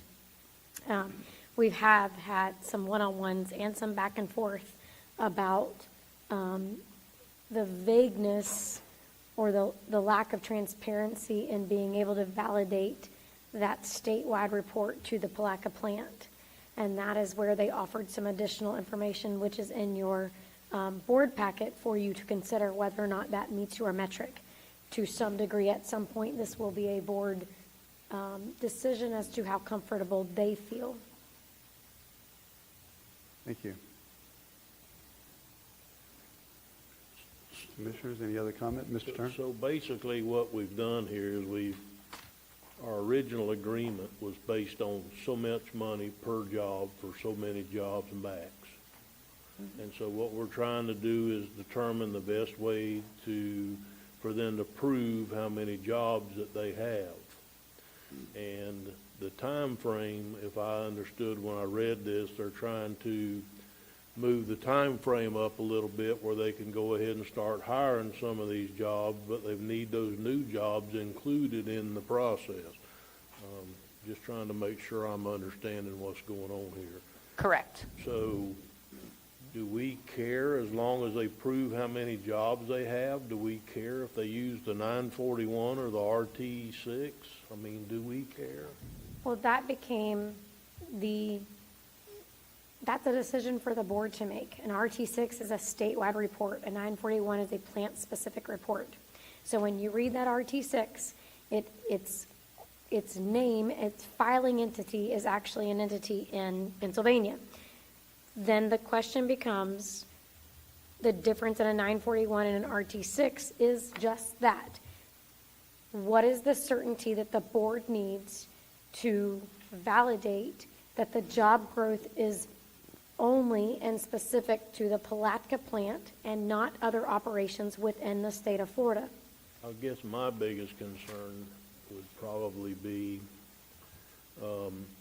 when they're not asking for an extension in how long this deal works. They're just wanting to move the startup and then get paid for the employees that they're hiring now. So, I mean, there's a time frame, correct? So the original agreement calls for the time frame to, the trigger to be the first year after it is fully assessed on the tax rolls. Then the baseline year would be 1 year prior. So what Ms. Masters wants to do is move the baseline year up, which may mean you have a window where she's hiring and engaging employees for the project over 2 or 3 years. And then that baseline year may be, the initial year of the grant payout year may be 3 years after the baseline year, because she's going, as I understand it, she's going to hire and train those people on maintenance or different capacities of what the new line would be. In the original grant that was negotiated, it would only count those employees hired within the 12-month period prior to that first designated initial year. I kind of get that, but it's not where I'm trying to go. There, you get so many years. 5 years. Are you wanting to move the baseline up and leave the back year where it was, or you want to move the whole program and still have 5 years, but move it up to where you can start hiring people and getting paid for them before the plant's operational? We don't want to change the way we get paid.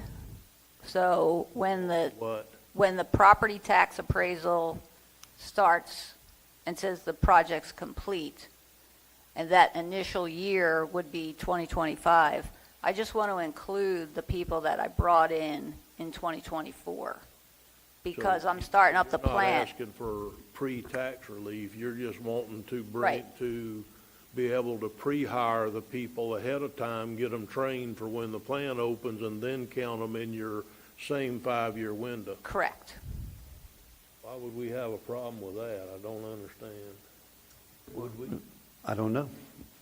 Well, are you done? Yes, sir. And then the difference was the use of the 941. As a company, we don't file a 941, so that's why I was trying to use another tax, some other governmental filing, and that's why we selected the RT6, which is the only thing my company could come up with me for use to substantiate the number of people that I'm bringing on. Thank you. Ms. Wilkinson? And according to your certificate by your secretary, your company only has employees in the state of Florida at this plant? Yes.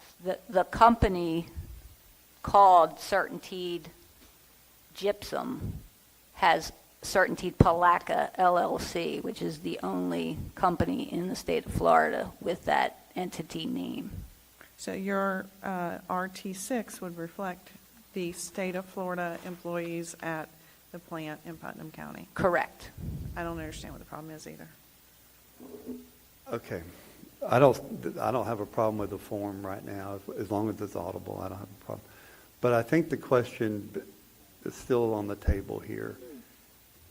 Is that person you're hiring somebody from the public to go train for maintenance on that line? Mm-hmm. Are they only going to be dedicated to that line, or are they going to be dedicated to the whole plant?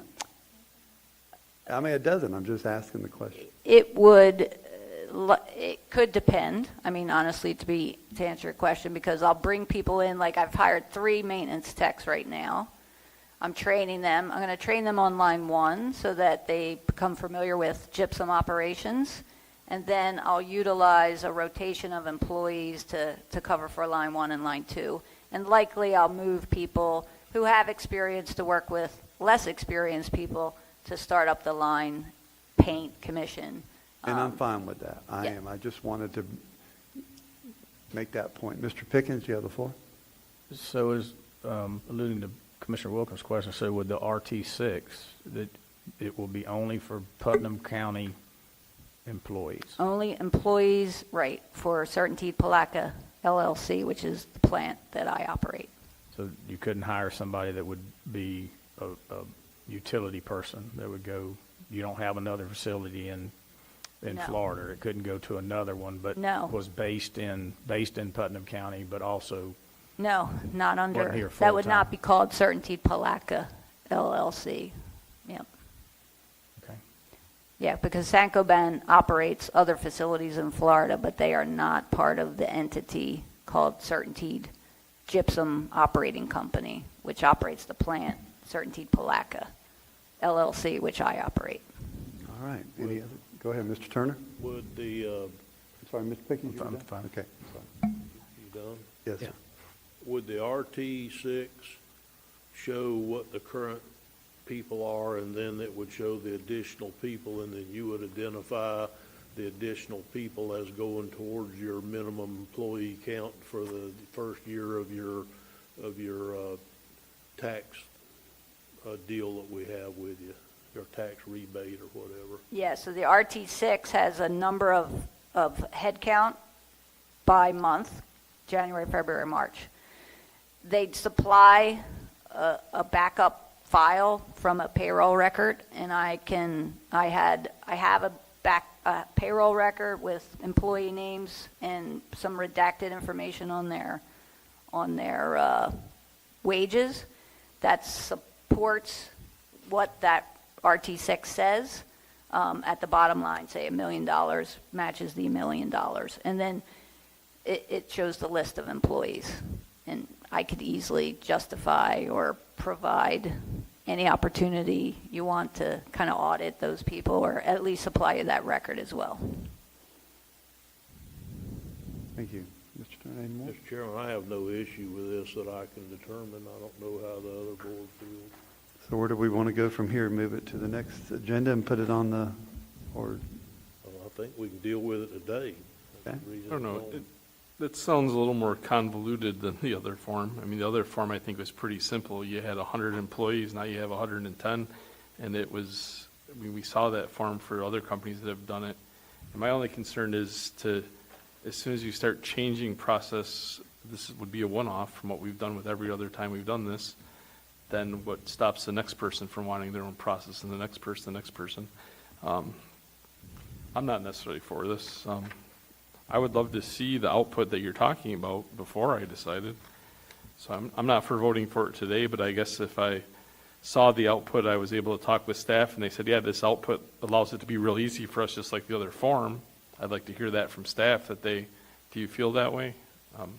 The concern that staff has is that I requested that form in an original meeting, and there were a number of employees assigned to a Tampa location. And that is where staff said there's going to be a concern, and I was told that they were part of a sales force, and then I was told it was an error, and then I was told it was a process that the local plant produces the report by which would be the validation.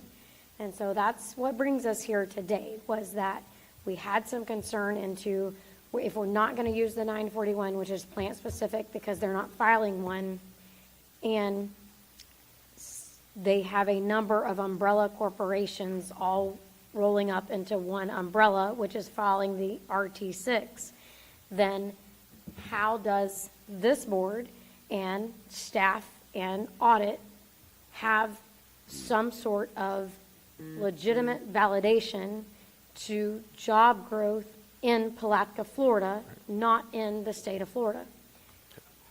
So, I mean, unless the staff tells me that it's easily verifiable by them, I'm not for this. And I can tell you, I work for a company now, and I work for a division, and I can go work for any division I want. I'm still going to get paid from the division that I work for. I'm actually based out of Nashville today. I was based out of Florida 6 months ago.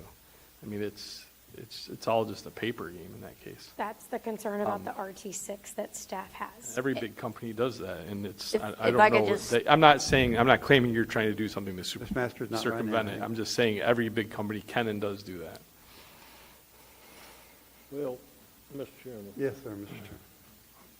My problem with this whole deal is that I don't think it ever should have been tied to jobs to start with. That it should have been tied to exactly what we were trying to do, which is they put millions of dollars in expansion in Putnam County.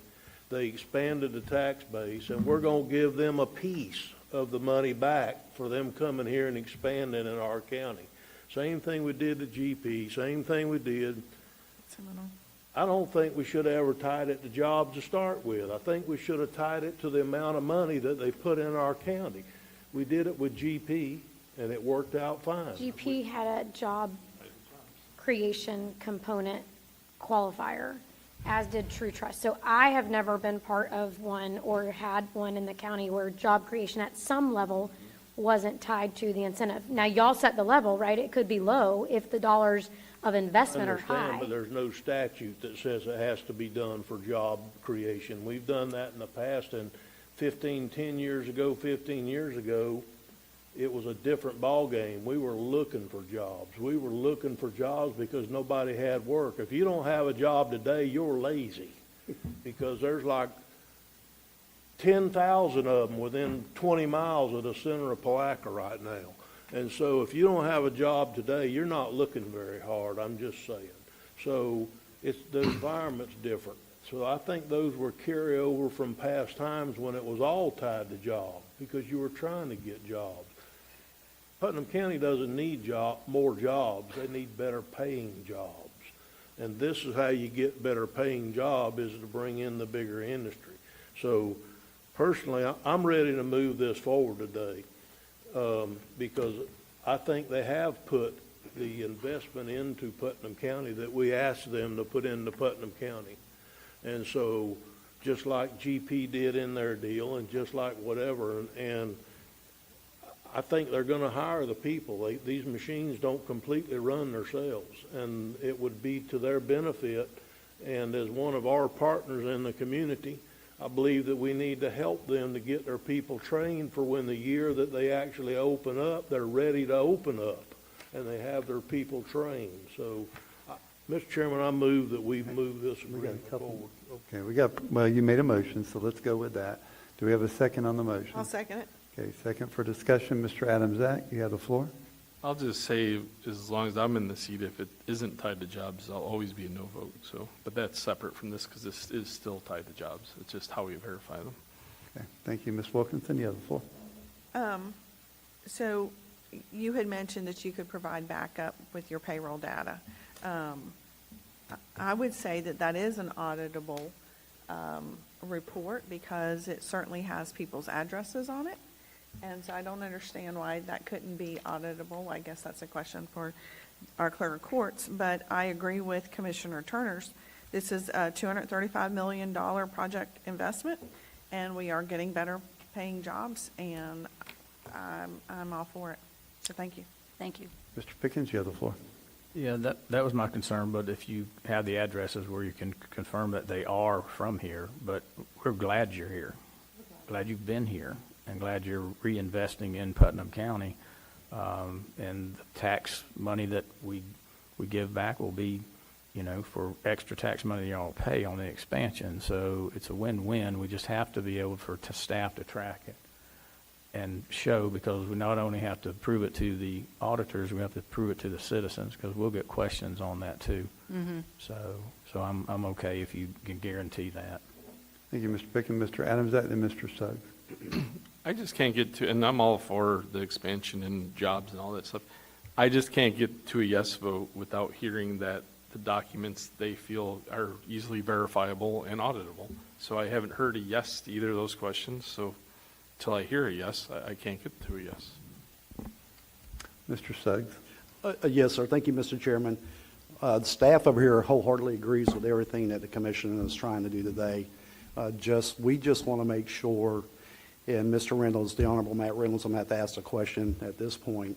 When we go down and go through this process and make these changes today, is it going to meet the threshold for which your office is required to audit us when we are looking at these type of situations where we got a grant to give back, investment dollars to Putnam County, whether it's tied to a particular form or not? I just want to make sure before we go down that road that there's some level of confidence from your office as our financial oversight. Sure, For the county. absolutely. Well, I will start off by saying it's the first time I've seen an RT6 form with the state. I'm not familiar with, companies that operate or are owned outside of the U.S. and have to file this form. So just looking through the form, it does look like it is a state-required form, and it does look like they have to sign the statement on it that that information is true and accurate to their knowledge.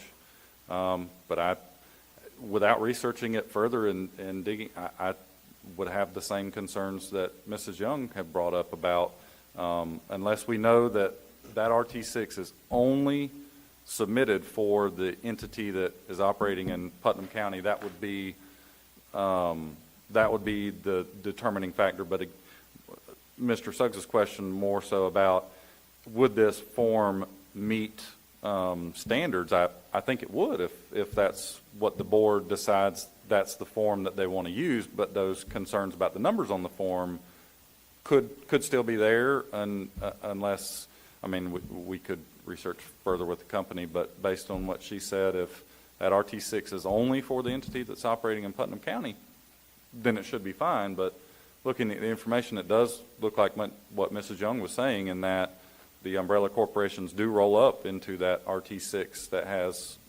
all of them that goes to the state. And I may be wrong. I may just be interpreting that incorrectly, but I think the form itself could be used as the metric to audit the numbers. It's just the substance of what's in the form. Thank you. Mr. Adamczak, you have the floor. Yeah, I just don't see why we don't want to take until the next meeting and give time for people to verify that. And You don't have to vote for it if you don't believe it. I'm just speaking my opinion, sir. I'm not So for hold up progress. All right, we have a proper motion and a proper second. We have no more lights on. At this time, we're going to take a vote. Roll call vote. Ms. Ashley, if you will. Yes. Yes. Yes. No. Yes. Thank you very much.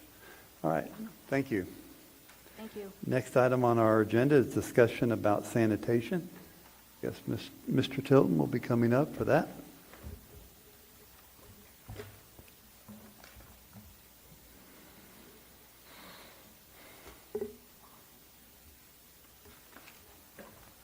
Good morning, everyone. Good morning. Morning. Appreciate this opportunity to be with you today and to start a discussion on Waste Pro's contract. Waste Pro's, the contract that we're in currently with Waste Pro, was adopted in 2015. It was a 10-year contract with the opportunity for 2 5-year renewals. So the 5-year renewals wouldn't kick in until October 1st of 2025, but we need to start having these discussions now. The price of picking up garbage has went up for everybody.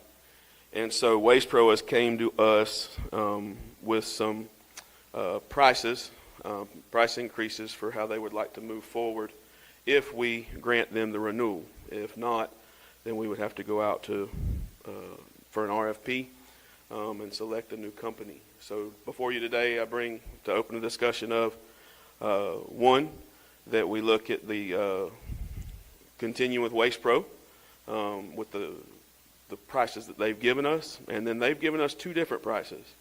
One is for continuing with the same exact service that we have now, and then 2 is continuing with the same service minus curbside recycling.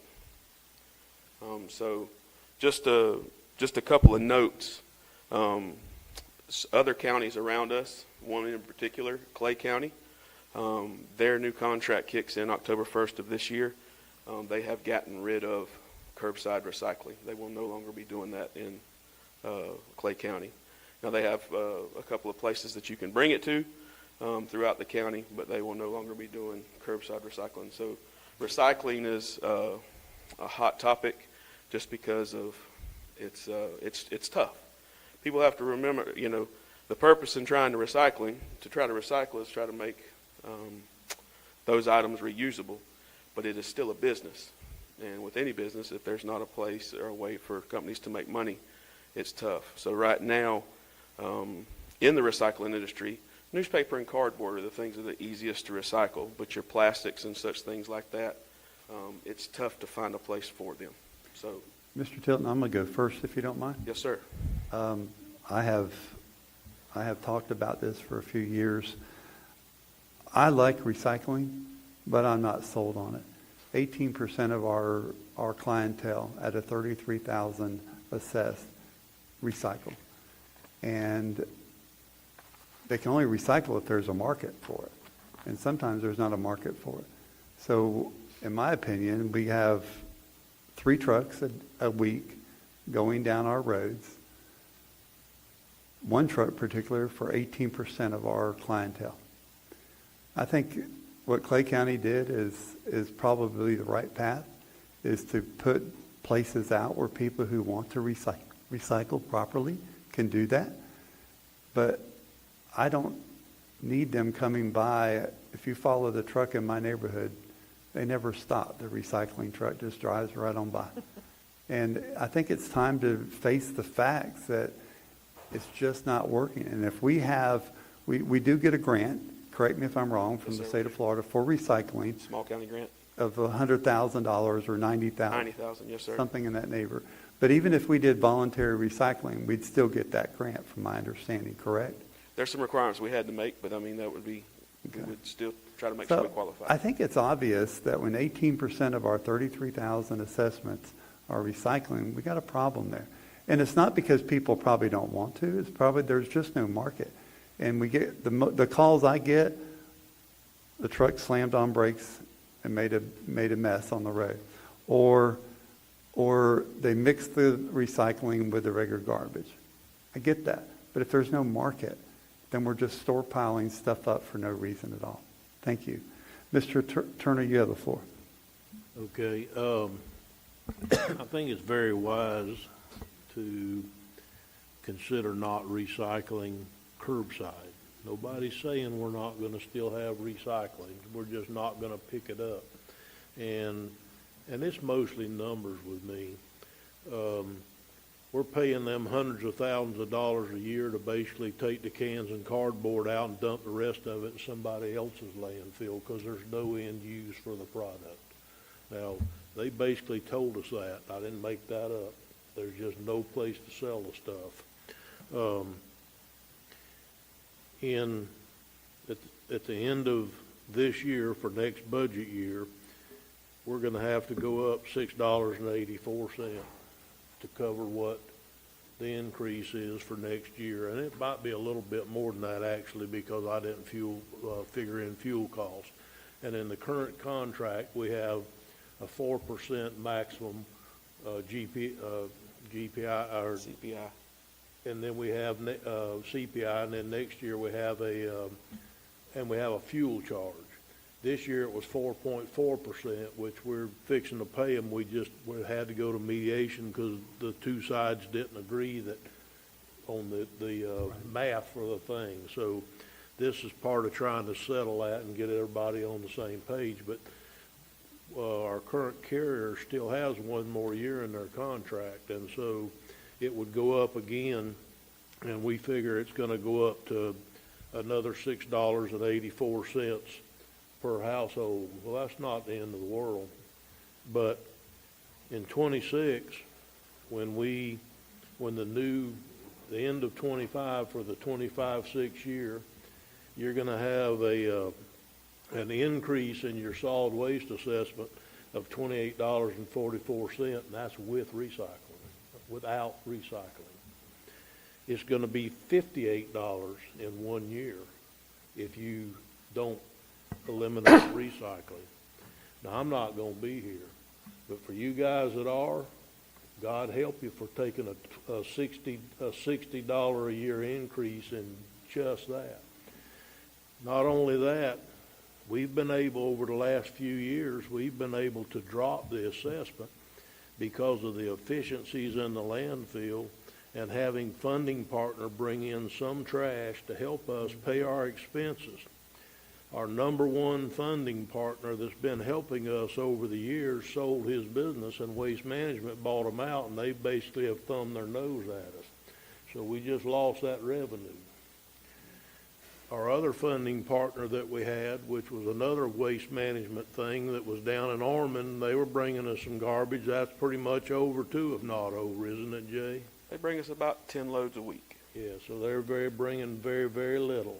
And so our funding, going out and gathering small funding partners to help us over the last few years keep the expenses down, we've lost those funding partners, or they've really calmed down.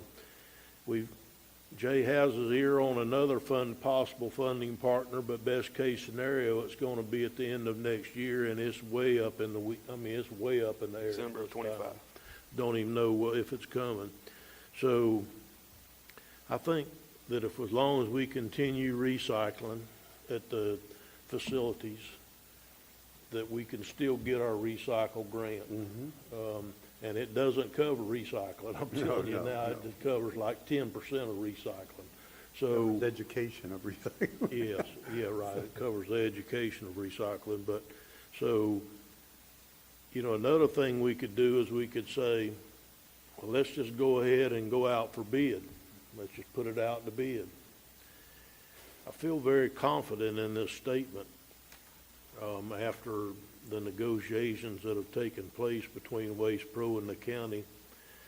I feel very confident that the rate would be higher if we went out for bid. I feel very confident in that. Clay County came in higher than this, and they have less services than we do, even with the decreased. They have you can't pick up but so much trash at each spot. I mean, we have unlimited. Pretty much. Yeah, so what you're seeing is a lot of the counties have now went to where they're buying the garbage cans for the citizens.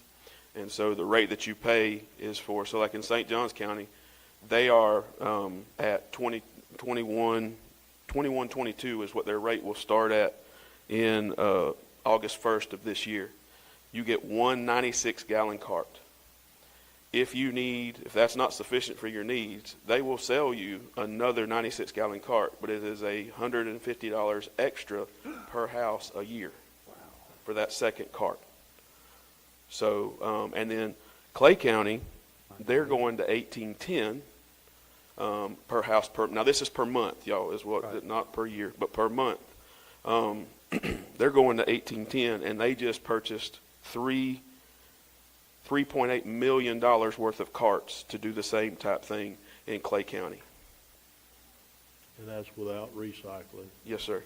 But they limit you to that one garbage can, and then if you need something extra, you pay basically a percentage of another annual fee.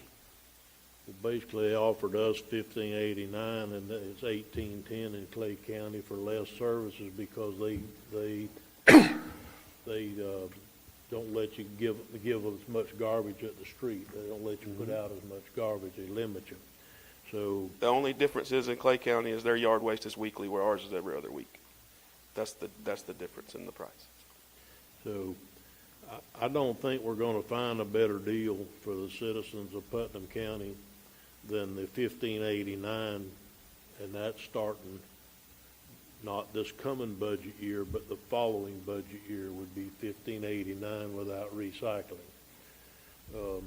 If for some reason the commission decided that they wanted to try to recycle again in the future, they could always go back to Waste Pro and talk to them about it or whatever.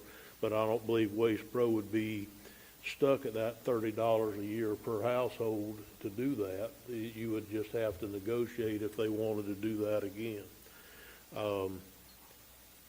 It's very difficult for everybody to be paying the amount of money that we're paying for recycling, and basically like I said earlier, they pick up the garbage they carry it, take the cardboard and aluminum cans out of it, and they go dump it in a different landfill, not ours. They dump it over in Ocala or somewhere. That's a true statement, not necessarily through Waste Pro, but by the time it makes it to foreign countries and wherever those recycling places are, a lot of it does not wind up being recycled on the plastic side. Mr. Turner, if you're done, Mr. Adams, that goes. I guess I'm about done. I just don't see how we're gonna come up with a better deal than that at this deal. So when would street side recycling stop? October 1st, 2025. 2025? Yes, sir. And the reason we had to bring this to you all at this time, that if we would have decided to go out for an RFP, y'all know as well as I do, it takes 12 to 15 months to get equipment now in these days, that if we did go in another direction to allow this to happen. So that's why we're bringing it to you this far in advance. So I guess I'll say this. My drive in here, I drive through Johnson, through most of Hawthorne, through Interlochen, and all of that is pickup today. Okay? I think there's, on an average Tuesday when I come in here, there's probably 8 totes in that traffic pattern that I take. That's like 20-some miles. You mean the recycling totes, Of the Commissioner? recycle bins. Yes, sir. One thing I see is a lot of, when you have the recycle bins, and there's one specifically on Cayuga, where there's like 4 or 5 that get put out all the time, and because the sand trucks come by there all the time, all that stuff gets blown all down the road, and then somebody eventually picks it up, which usually doesn't until it gets to be like a big pile of stuff, and we either get a group of citizens or the Beautify Putnam, Keep Putnam Beautiful comes out and does a thing once in a while. Some of our waste on the side of the roads, I guess I'm saying, is because those are uncapped totes that don't really hold things when something drives by at high speeds. I'm all for this as long as, can you tell me what does it look like where we are going to recycle at the 3 facilities? And keep in mind, we've had Keep Putnam Beautiful come here and present to us. Almost every grocery store takes recycling of all different kinds. Almost every Dollar General does. We have other opportunities besides just the county facilities to recycle if we choose to do so. I know my wife recycles some things, and she doesn't do it through this. She drops it off at Dollar General in different places based on the ease of it and not having that tote out in front and having us out there picking up the stuff that was in the recycle bin every week, which is what was happening at our house, because we take our garbage and recycling all the way out to a road a half mile away that's high traffic, and everything gets blown around. So I'm for this as long as can you describe what it would look like in our recycling areas? So like at our Interlochen and our Huntington facilities, we've upgraded to 30-yard recycle containers that people can bring there if they miss the recycling they bring.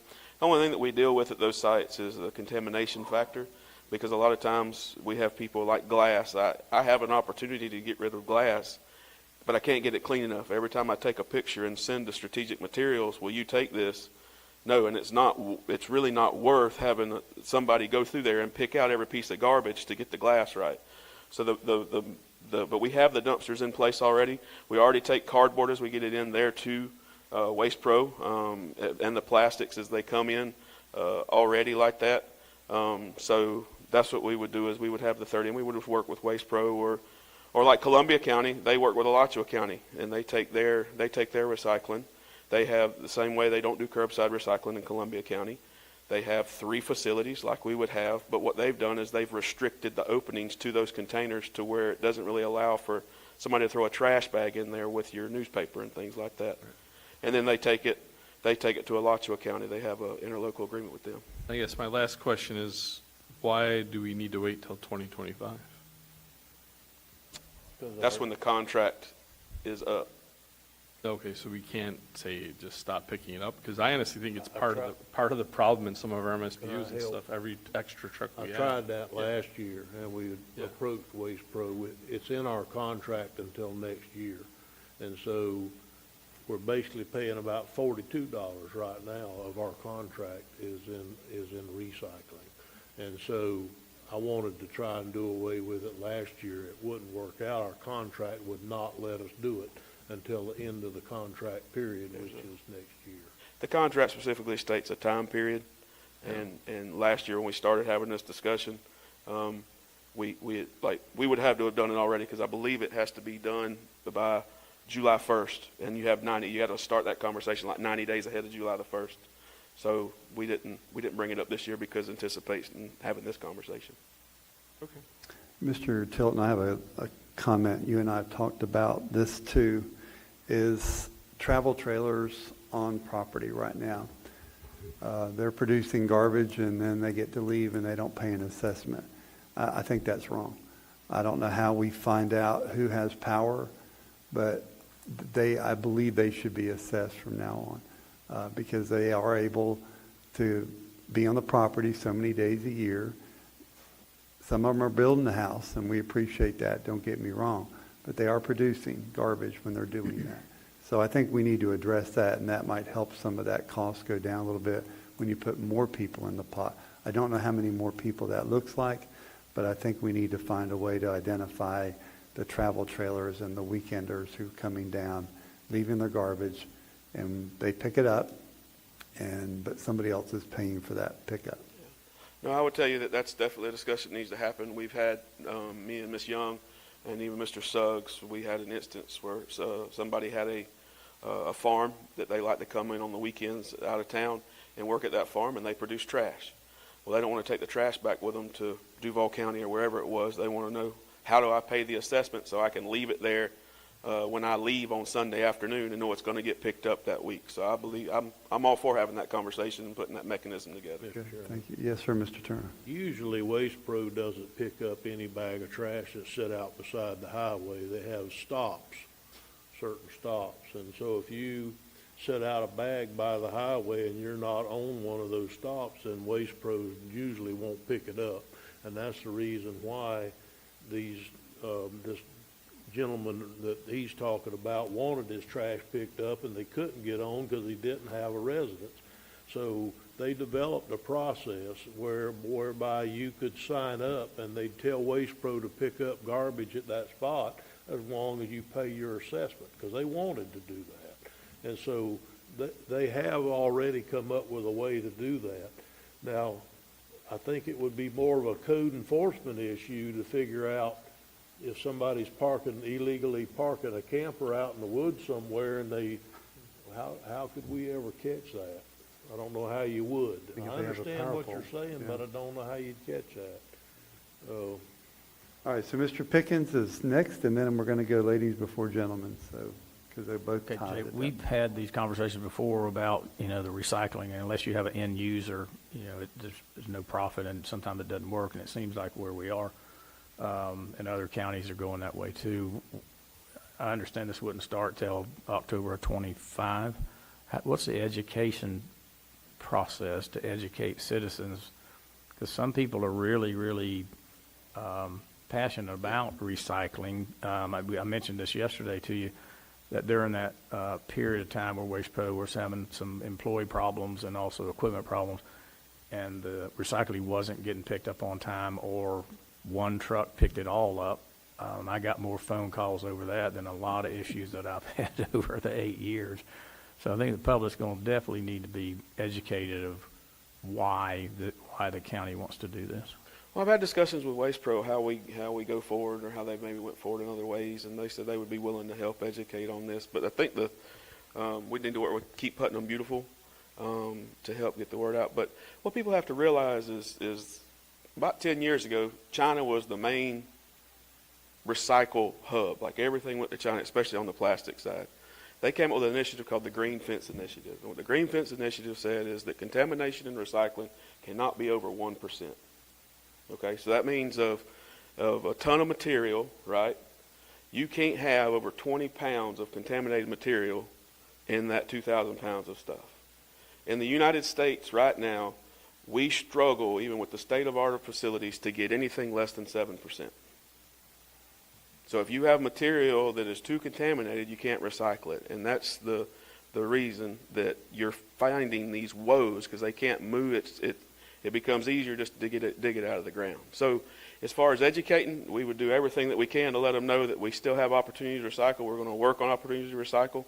But it might be that we recycle items that we know we can move only, and have to be, and then as we find, we'll always be looking for end users, and as we find those end users, then we will recycle more products. In all fairness, though, we need to make sure that we understand that end users are not easy to find. We've been looking for 6 years now, or 5 years that Jay's been here. We thought we had the glass problem solved, but we were wrong. You know, we're working on the tires, you know, by cutting them up and doing whatever, and so we're working on these things, but it's not as easy as just getting lucky and going out and finding a plastics guy. Waste Pro wants to find them too, and Waste Management and all them, and so when somebody opens up, they inundate them with enough stuff. So, I mean, it's not easy to get an end use for this stuff. I think too, you remember the gasification thing that we presented you. I mean, if that thing ever was to come to fruition, it would, you know, everything in Putnam County would be recycled then. And I think it will one day. Yeah, the technology's just, It's not there it's not yet. evolving yet. Yeah. Ms. Wilkinson? Thank you, Jay, for your presentation. I don't know that you answered Commissioner Adams-Ack's question as far as where we will have all the different recycling We would areas. have the 3 sites, Interlaken, Huntington, and then at Central. We have the 3 sites already set up for drop-off recycling now. So we wouldn't be looking at expanding any of those in this process? Not right now, no ma'am, because I mean, we have it set up for the items that we already recycle now. We have the dumpsters now. If we came across something that would show a need to expand those. The problem you're going to have is because we even talked about like East Palatka and trying to have a couple more of those sites around. I was thinking of East Palatka, yes, sir. If they're not manned, Commissioner Wilkinson, like if they don't have an attendant there to watch what people are putting in there, you might as well just bag it up and throw it away. Okay. That's the problem. You know, we don't want to go back to the old green box days, right? You know, we all yeah. remember that. I remember it in San Mateo as a kid. You know, all the little 6-yarders around and how nasty that was. We don't want to go back there. So you'd have to have a manned attendant site that, you know, has somebody that can kind of coordinate where everything goes. Okay. And then my other question on tires. So we're currently shredding tires. We're taking tires, shredding them.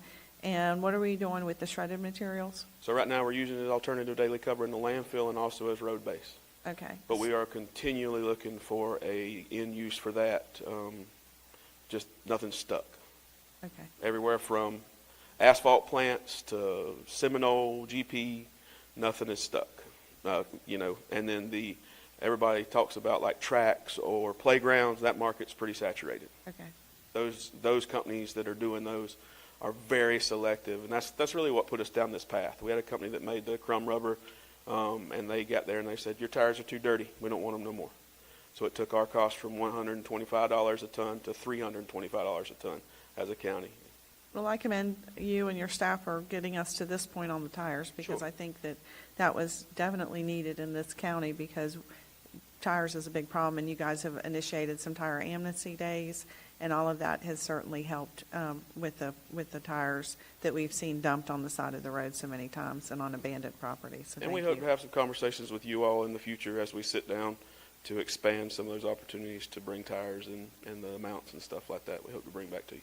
Okay, thank you. Yes, ma'am. Mr. Adams, Yeah, so to Commissioner Turner's thing, the process, like let's say I had an acre and I wanted to come bring my camper for a week and then leave and have garbage, that goes through us, or does that go right to Waste Pro? I'm just curious. Goes through us. I know people that are interested in doing that. Yeah, that goes through it. But the way it's initiated is we count COs. So we get a CO from, I believe it's the property appraiser. We get a list of COs every week, and then so what we then do is we add that to Waste Pro's roll.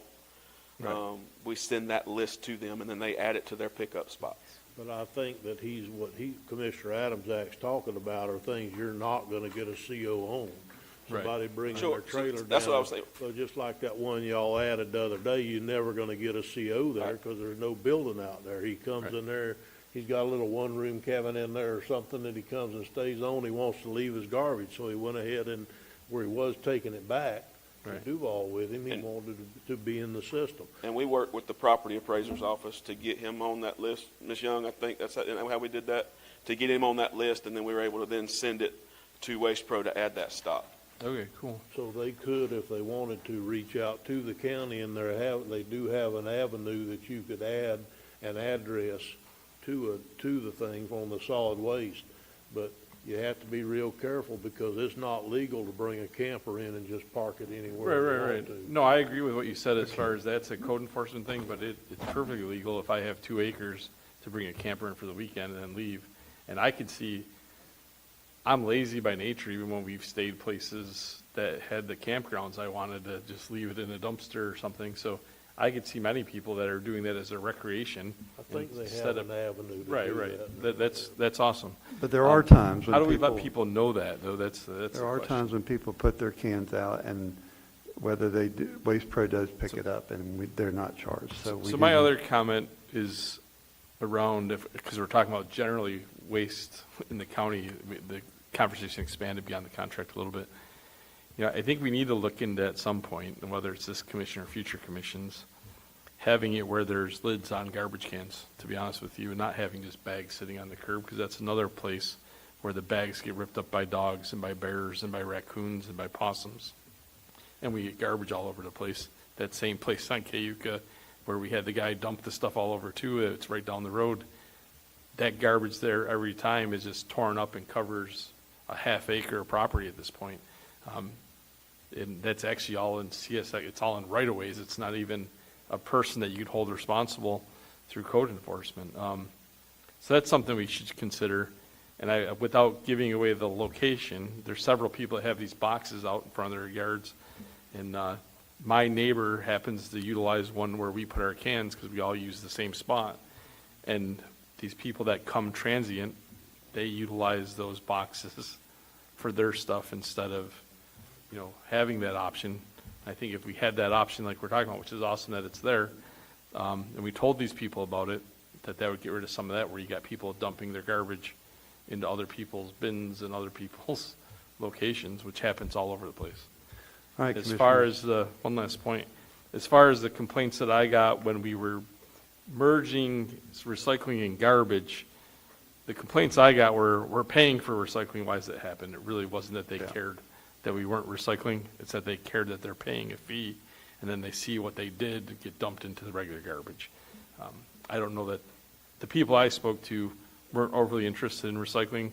They were interested in the fact that they're paying, and they felt like they weren't getting the service. I agree. And that's a good point.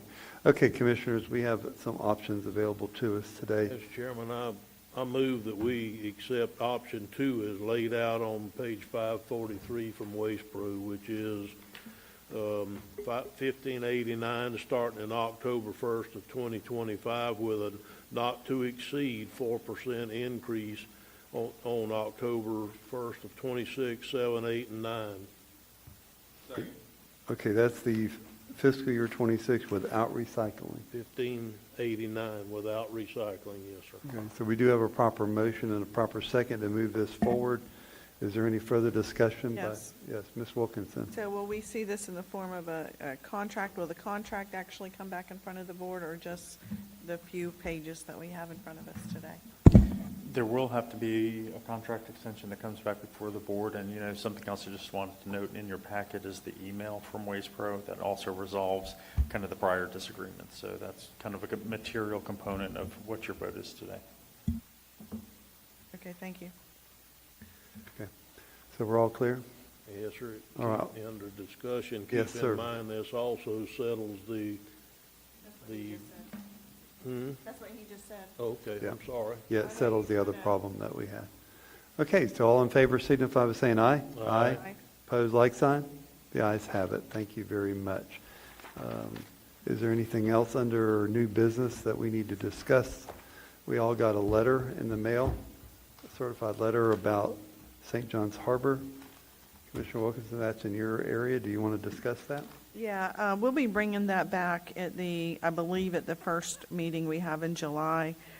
Staff has been working on a resolution as to how we'll handle that issue. And that's basically all I have at this point. Good, thank you, Ms. Wilkinson. Next item on our agenda is public comment on miscellaneous items. This portion of the agenda is designed to allow citizens an opportunity to bring matters to the attention of the board. It is not reasonable to expect the board will engage in debate or deliberations about matters on which the board has received no prior information as part of the agenda. Your comments will be limited to 3 minutes. Comment cards are conveniently placed. You don't need to have a comment card to approach us, but that would be helpful. So our first comment card is Mr. Lawrence Perkins. If you will make your way up to the podium, sir, and you will have 3 minutes to address us.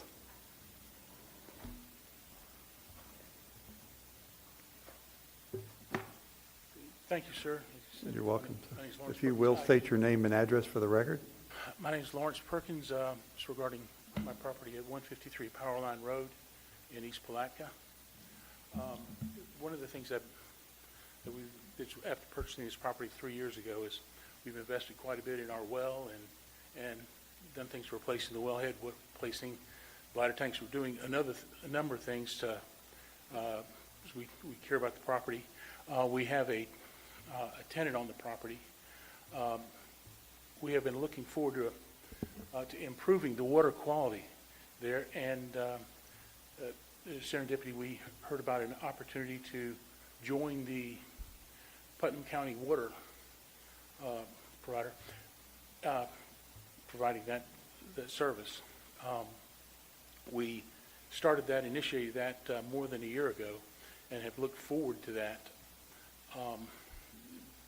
The waterworks, the public works have been very helpful for the most part. One thing that happened is earlier this year, we were told that they finally got the meters in. The meters were installed earlier this year, and that they had hired a project manager. And I had requested at that time the project manager to contact me. I would fast forward to May 24th. May 24th, connectivity to the property there was done, and resulted in a flooded master suite. It also resulted in orphaning my well. Now, one of the things that I care about is we made an investment in Putnam County. I like Putnam County. The process needs attention. One of the things that we saw earlier today that even the most unlikely circumstances can result in a drop ball. It's a matter of what you do after that drop ball that makes all the difference in the world. The water is subsidized by the county significantly, and the number of new subscribers is important and will be important going forward. The first batch of connections I was a part of, and the process, and I'm very thankful. Mr. Suggs took some information from me. I will tell you that the single mother that lives in that property, she commutes to Gainesville every day that she works, to a hospital over there. She has an elementary and a middle schooler. We're just thankful that on May 24th, she happened to be home when the property flooded. Mr. Perkins, if you could bring it in for a landing, sir. I've made some suggestions. There are processes that need to be improved, the communication, the many messages, and even going by the public works facility and leaving a message and not having them returned to me was a problem. Never contacting me as a property owner before they actually did work on the property. I was challenged by the contractor and saying, well, you signed a waiver. Mr. Perkins, time's but up. I'm out of time, I assume. Thank you for coming today. And I'm glad you spoke to Mr. Suggs, okay? Is there anybody else from the public that would like to speak now during public comment? All right. Mr. Turner? What happened to Mr. Perkins was a perfect storm. It really was. It's a rental house. He doesn't live there. They were noticed 3 times, personally. He just didn't receive the notice because he doesn't live there. So he was wanting to talk, and I agree that because of what happened to Mr. Perkins' situation, that some changes will be made and they'll try to streamline it. But he was one of the first 10 in the ARPA project of 300. You got to give them a break here. I mean, they're doing their best to make things work, and they were noticed. So, I'm hoping that from this pain that Mr. Perkins has gone through, that things will get better in the future because we're learning as we go. This is the first of 10. I mean, this was in the first batch of 10. So I'm really hoping that we'll take the experiences that we gained from Mr. Perkins and we're able to use them to grow the program in a positive direction. I truly believe, I hope we're going to do that. And thank you for coming today, Mr. Perkins. Thank you, Mr. Turner. Clerk of the Court, Mr. Matt Reynolds, the Honorable Matt Reynolds, let me apologize to you publicly for putting you on the spot. I did not mean to do that. Oh, it's okay, sir. Thank you. I only have an update on the audit for you guys today. Had our weekly update call with them last week. They are still of the opinion that they could meet the June 30th deadline. We have another update call with them today, and I'll double check with them again today that they still feel confident that they can meet that. We are waiting on one of the financial statements of the other constitutional officers from the external auditors in order to finish the board's financial statements. So as soon as we get that information from them and we get the draft financial statements for the board done, I will be sure to get Mrs. Young that to them as soon as possible. Also, I discussed with them the plan going forward for next, it's actually technically this fiscal year that will end September 30th. They will be starting their interim field work on that on their normal schedule, which is in July, coming up as soon as we get done with this year's audit. So next year's end goal for the audit is to be done by March 31st. And they have no reason to believe that we shouldn't be able to meet that because they will be on their normal timeline this year. So thank you. Thank you, sir. Thank you, sir. Mr. Commando? No, I just wanted to thank Commissioner Pickens for your comments today for the college and the Lady Vikings. I mean, it really is an incredible accomplishment for them. And, as I watched almost all of the live stream videos, one of the coolest things to me was to hear the announcers, who I'm sure had a little one-page cheat sheet, talk about all the cool things in Putnam County. They were talking about the river, they talked about the Blue Crab Festival, they talked about the Bassmaster Tournament, and that was streamed live to literally people all across the country. So I think it's something that the county should be very proud about, and I thank you for recognizing the team today. Thank you, sir. Mr. Suggs? Yes, sir, Mr. Chairman. I echo all of that. It was a phenomenal opportunity to go out to the college the other day and spend some time with those young ladies and the coaching staff as they came back. We talked and we heard President Pickens mention this morning Putnam County, what it means to be from Putnam County, and how Putnam County is home and getting people to want to come and live here. It was 10 years ago, that my wife and I moved to Putnam County for work, city manager, city of Palatka. And so not only did we move to Palatka, but we bought a home in Palatka. Fast forward 3 years, and I was fortunate enough to be selected by many of you sitting here today to be the next county administrator. We have since purchased our second home in Putnam County. And we are doing the things that we need to do to that home to make that our retirement home. So this is home to us. It's home to us to the point where we're out recruiting folks to come live in Putnam County.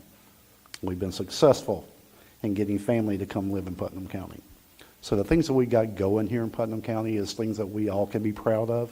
The projects that we have going, the facilities that we're improving every day, the processes that we're improving every day.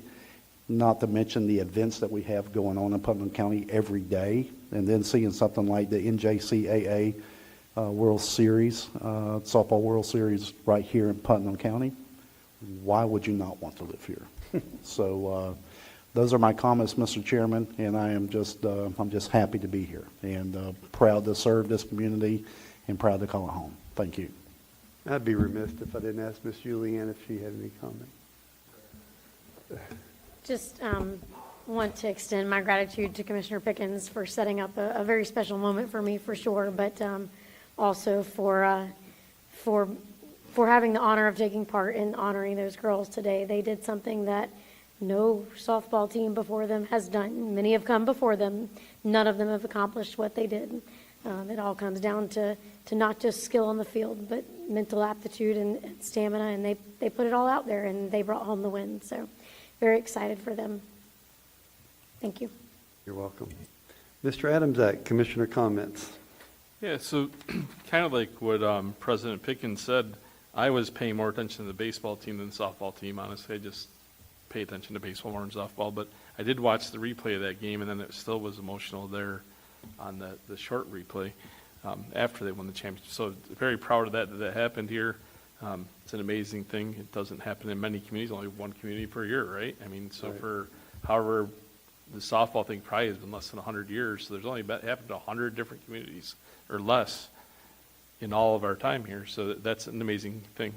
As far as, we're in that season now where everyone's going to be outside and outdoors and doing fishing and hiking and riding bikes and just hanging out outside.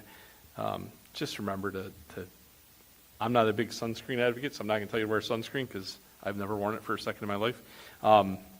But take your precautions, drink your water, get in the shade when you need to, realize when you're overheating.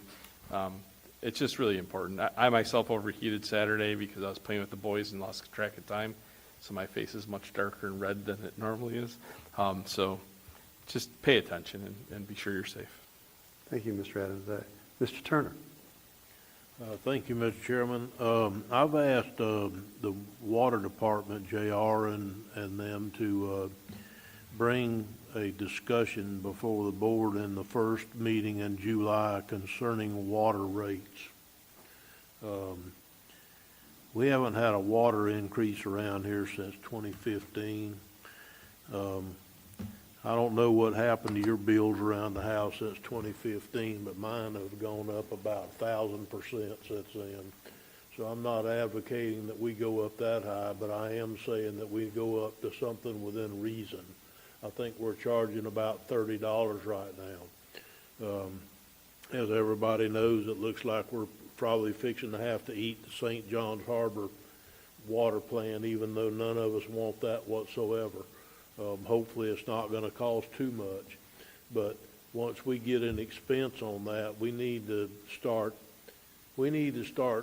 charging for water at least what it costs us reasonably to produce that water. That's right. So we need to do it at St. John's Harbor, and we need to do it for other areas. One thing that made me know that we're not charging enough for water is we're actually selling water to somebody around here that's doubling the price and selling it to somebody else, one of the utility companies. We sell them the water and they double the price, sell it to their customers.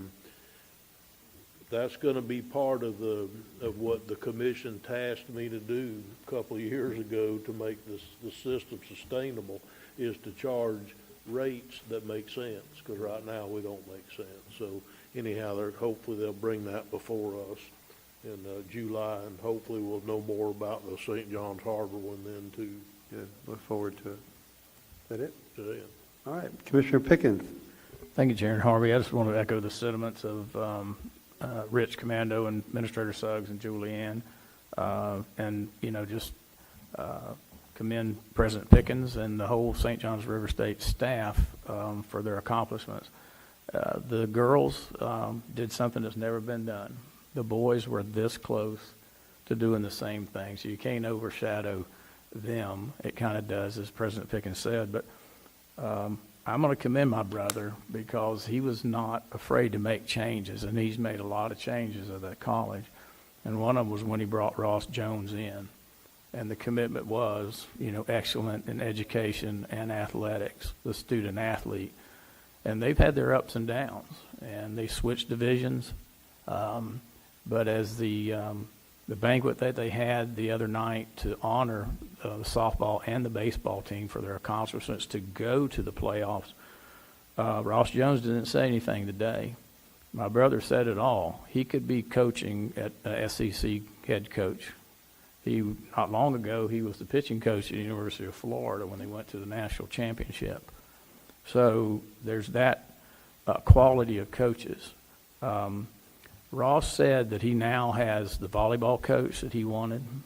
He has the softball coach that he wanted, and Joey is his nephew, Joey Pound, and he's the baseball coach. My brother was in the background. He says, "And you have the president that you want also, right?"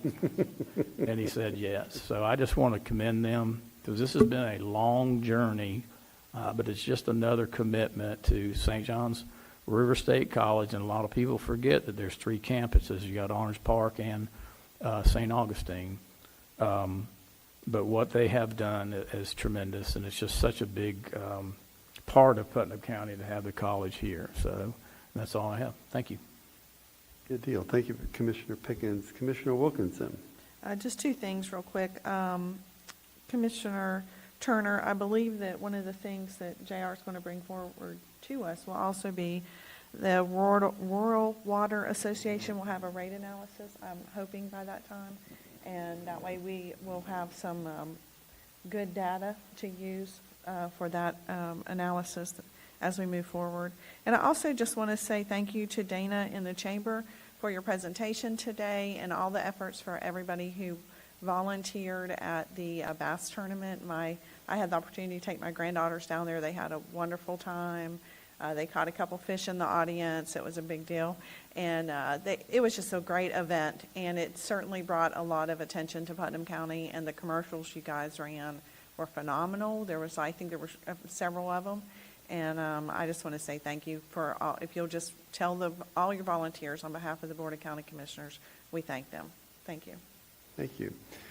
I'd be remiss. I know our FACT marketing rep is in the building with us today. Denise, do you have anything you'd like to add? No, sir. It's a pleasure to be here. I'm sorry you have to sit in those hard seats, but, it's part of it. But thank you for being here all the way from outside the Tallahassee area to join us today. So she comes and monitors you against anything that you might say or do. No, I'm just teasing. I do want to say today we have no more BOCC meetings for the month. We do have a budget meeting on the 18th that's starting at 9 o'clock.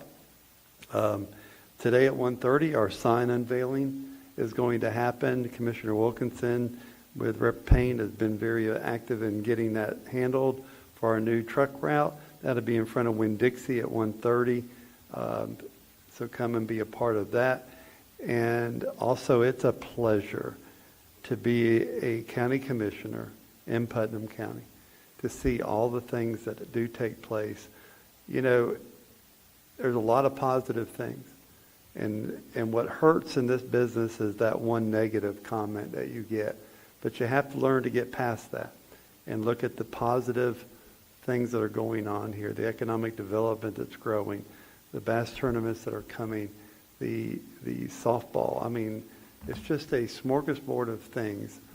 So when people cut down Putnam County, it really bothers me, because it's always been home to me, and it's always been a place of refuge, and it's always allowed me to recreate myself to be a better person. And if we all looked at it that way, I think we'd all be better. But I do want to say kudos to President Pickens and the whole staff and the coaching and the girls and the boys, putting Putnam County on the map on their program. And all that does is make the phone ring, makes parents want to send their children to Putnam County, and then we need to welcome them when they get here. So if there's nothing else good for the order, this meeting is now adjourned. Thank you.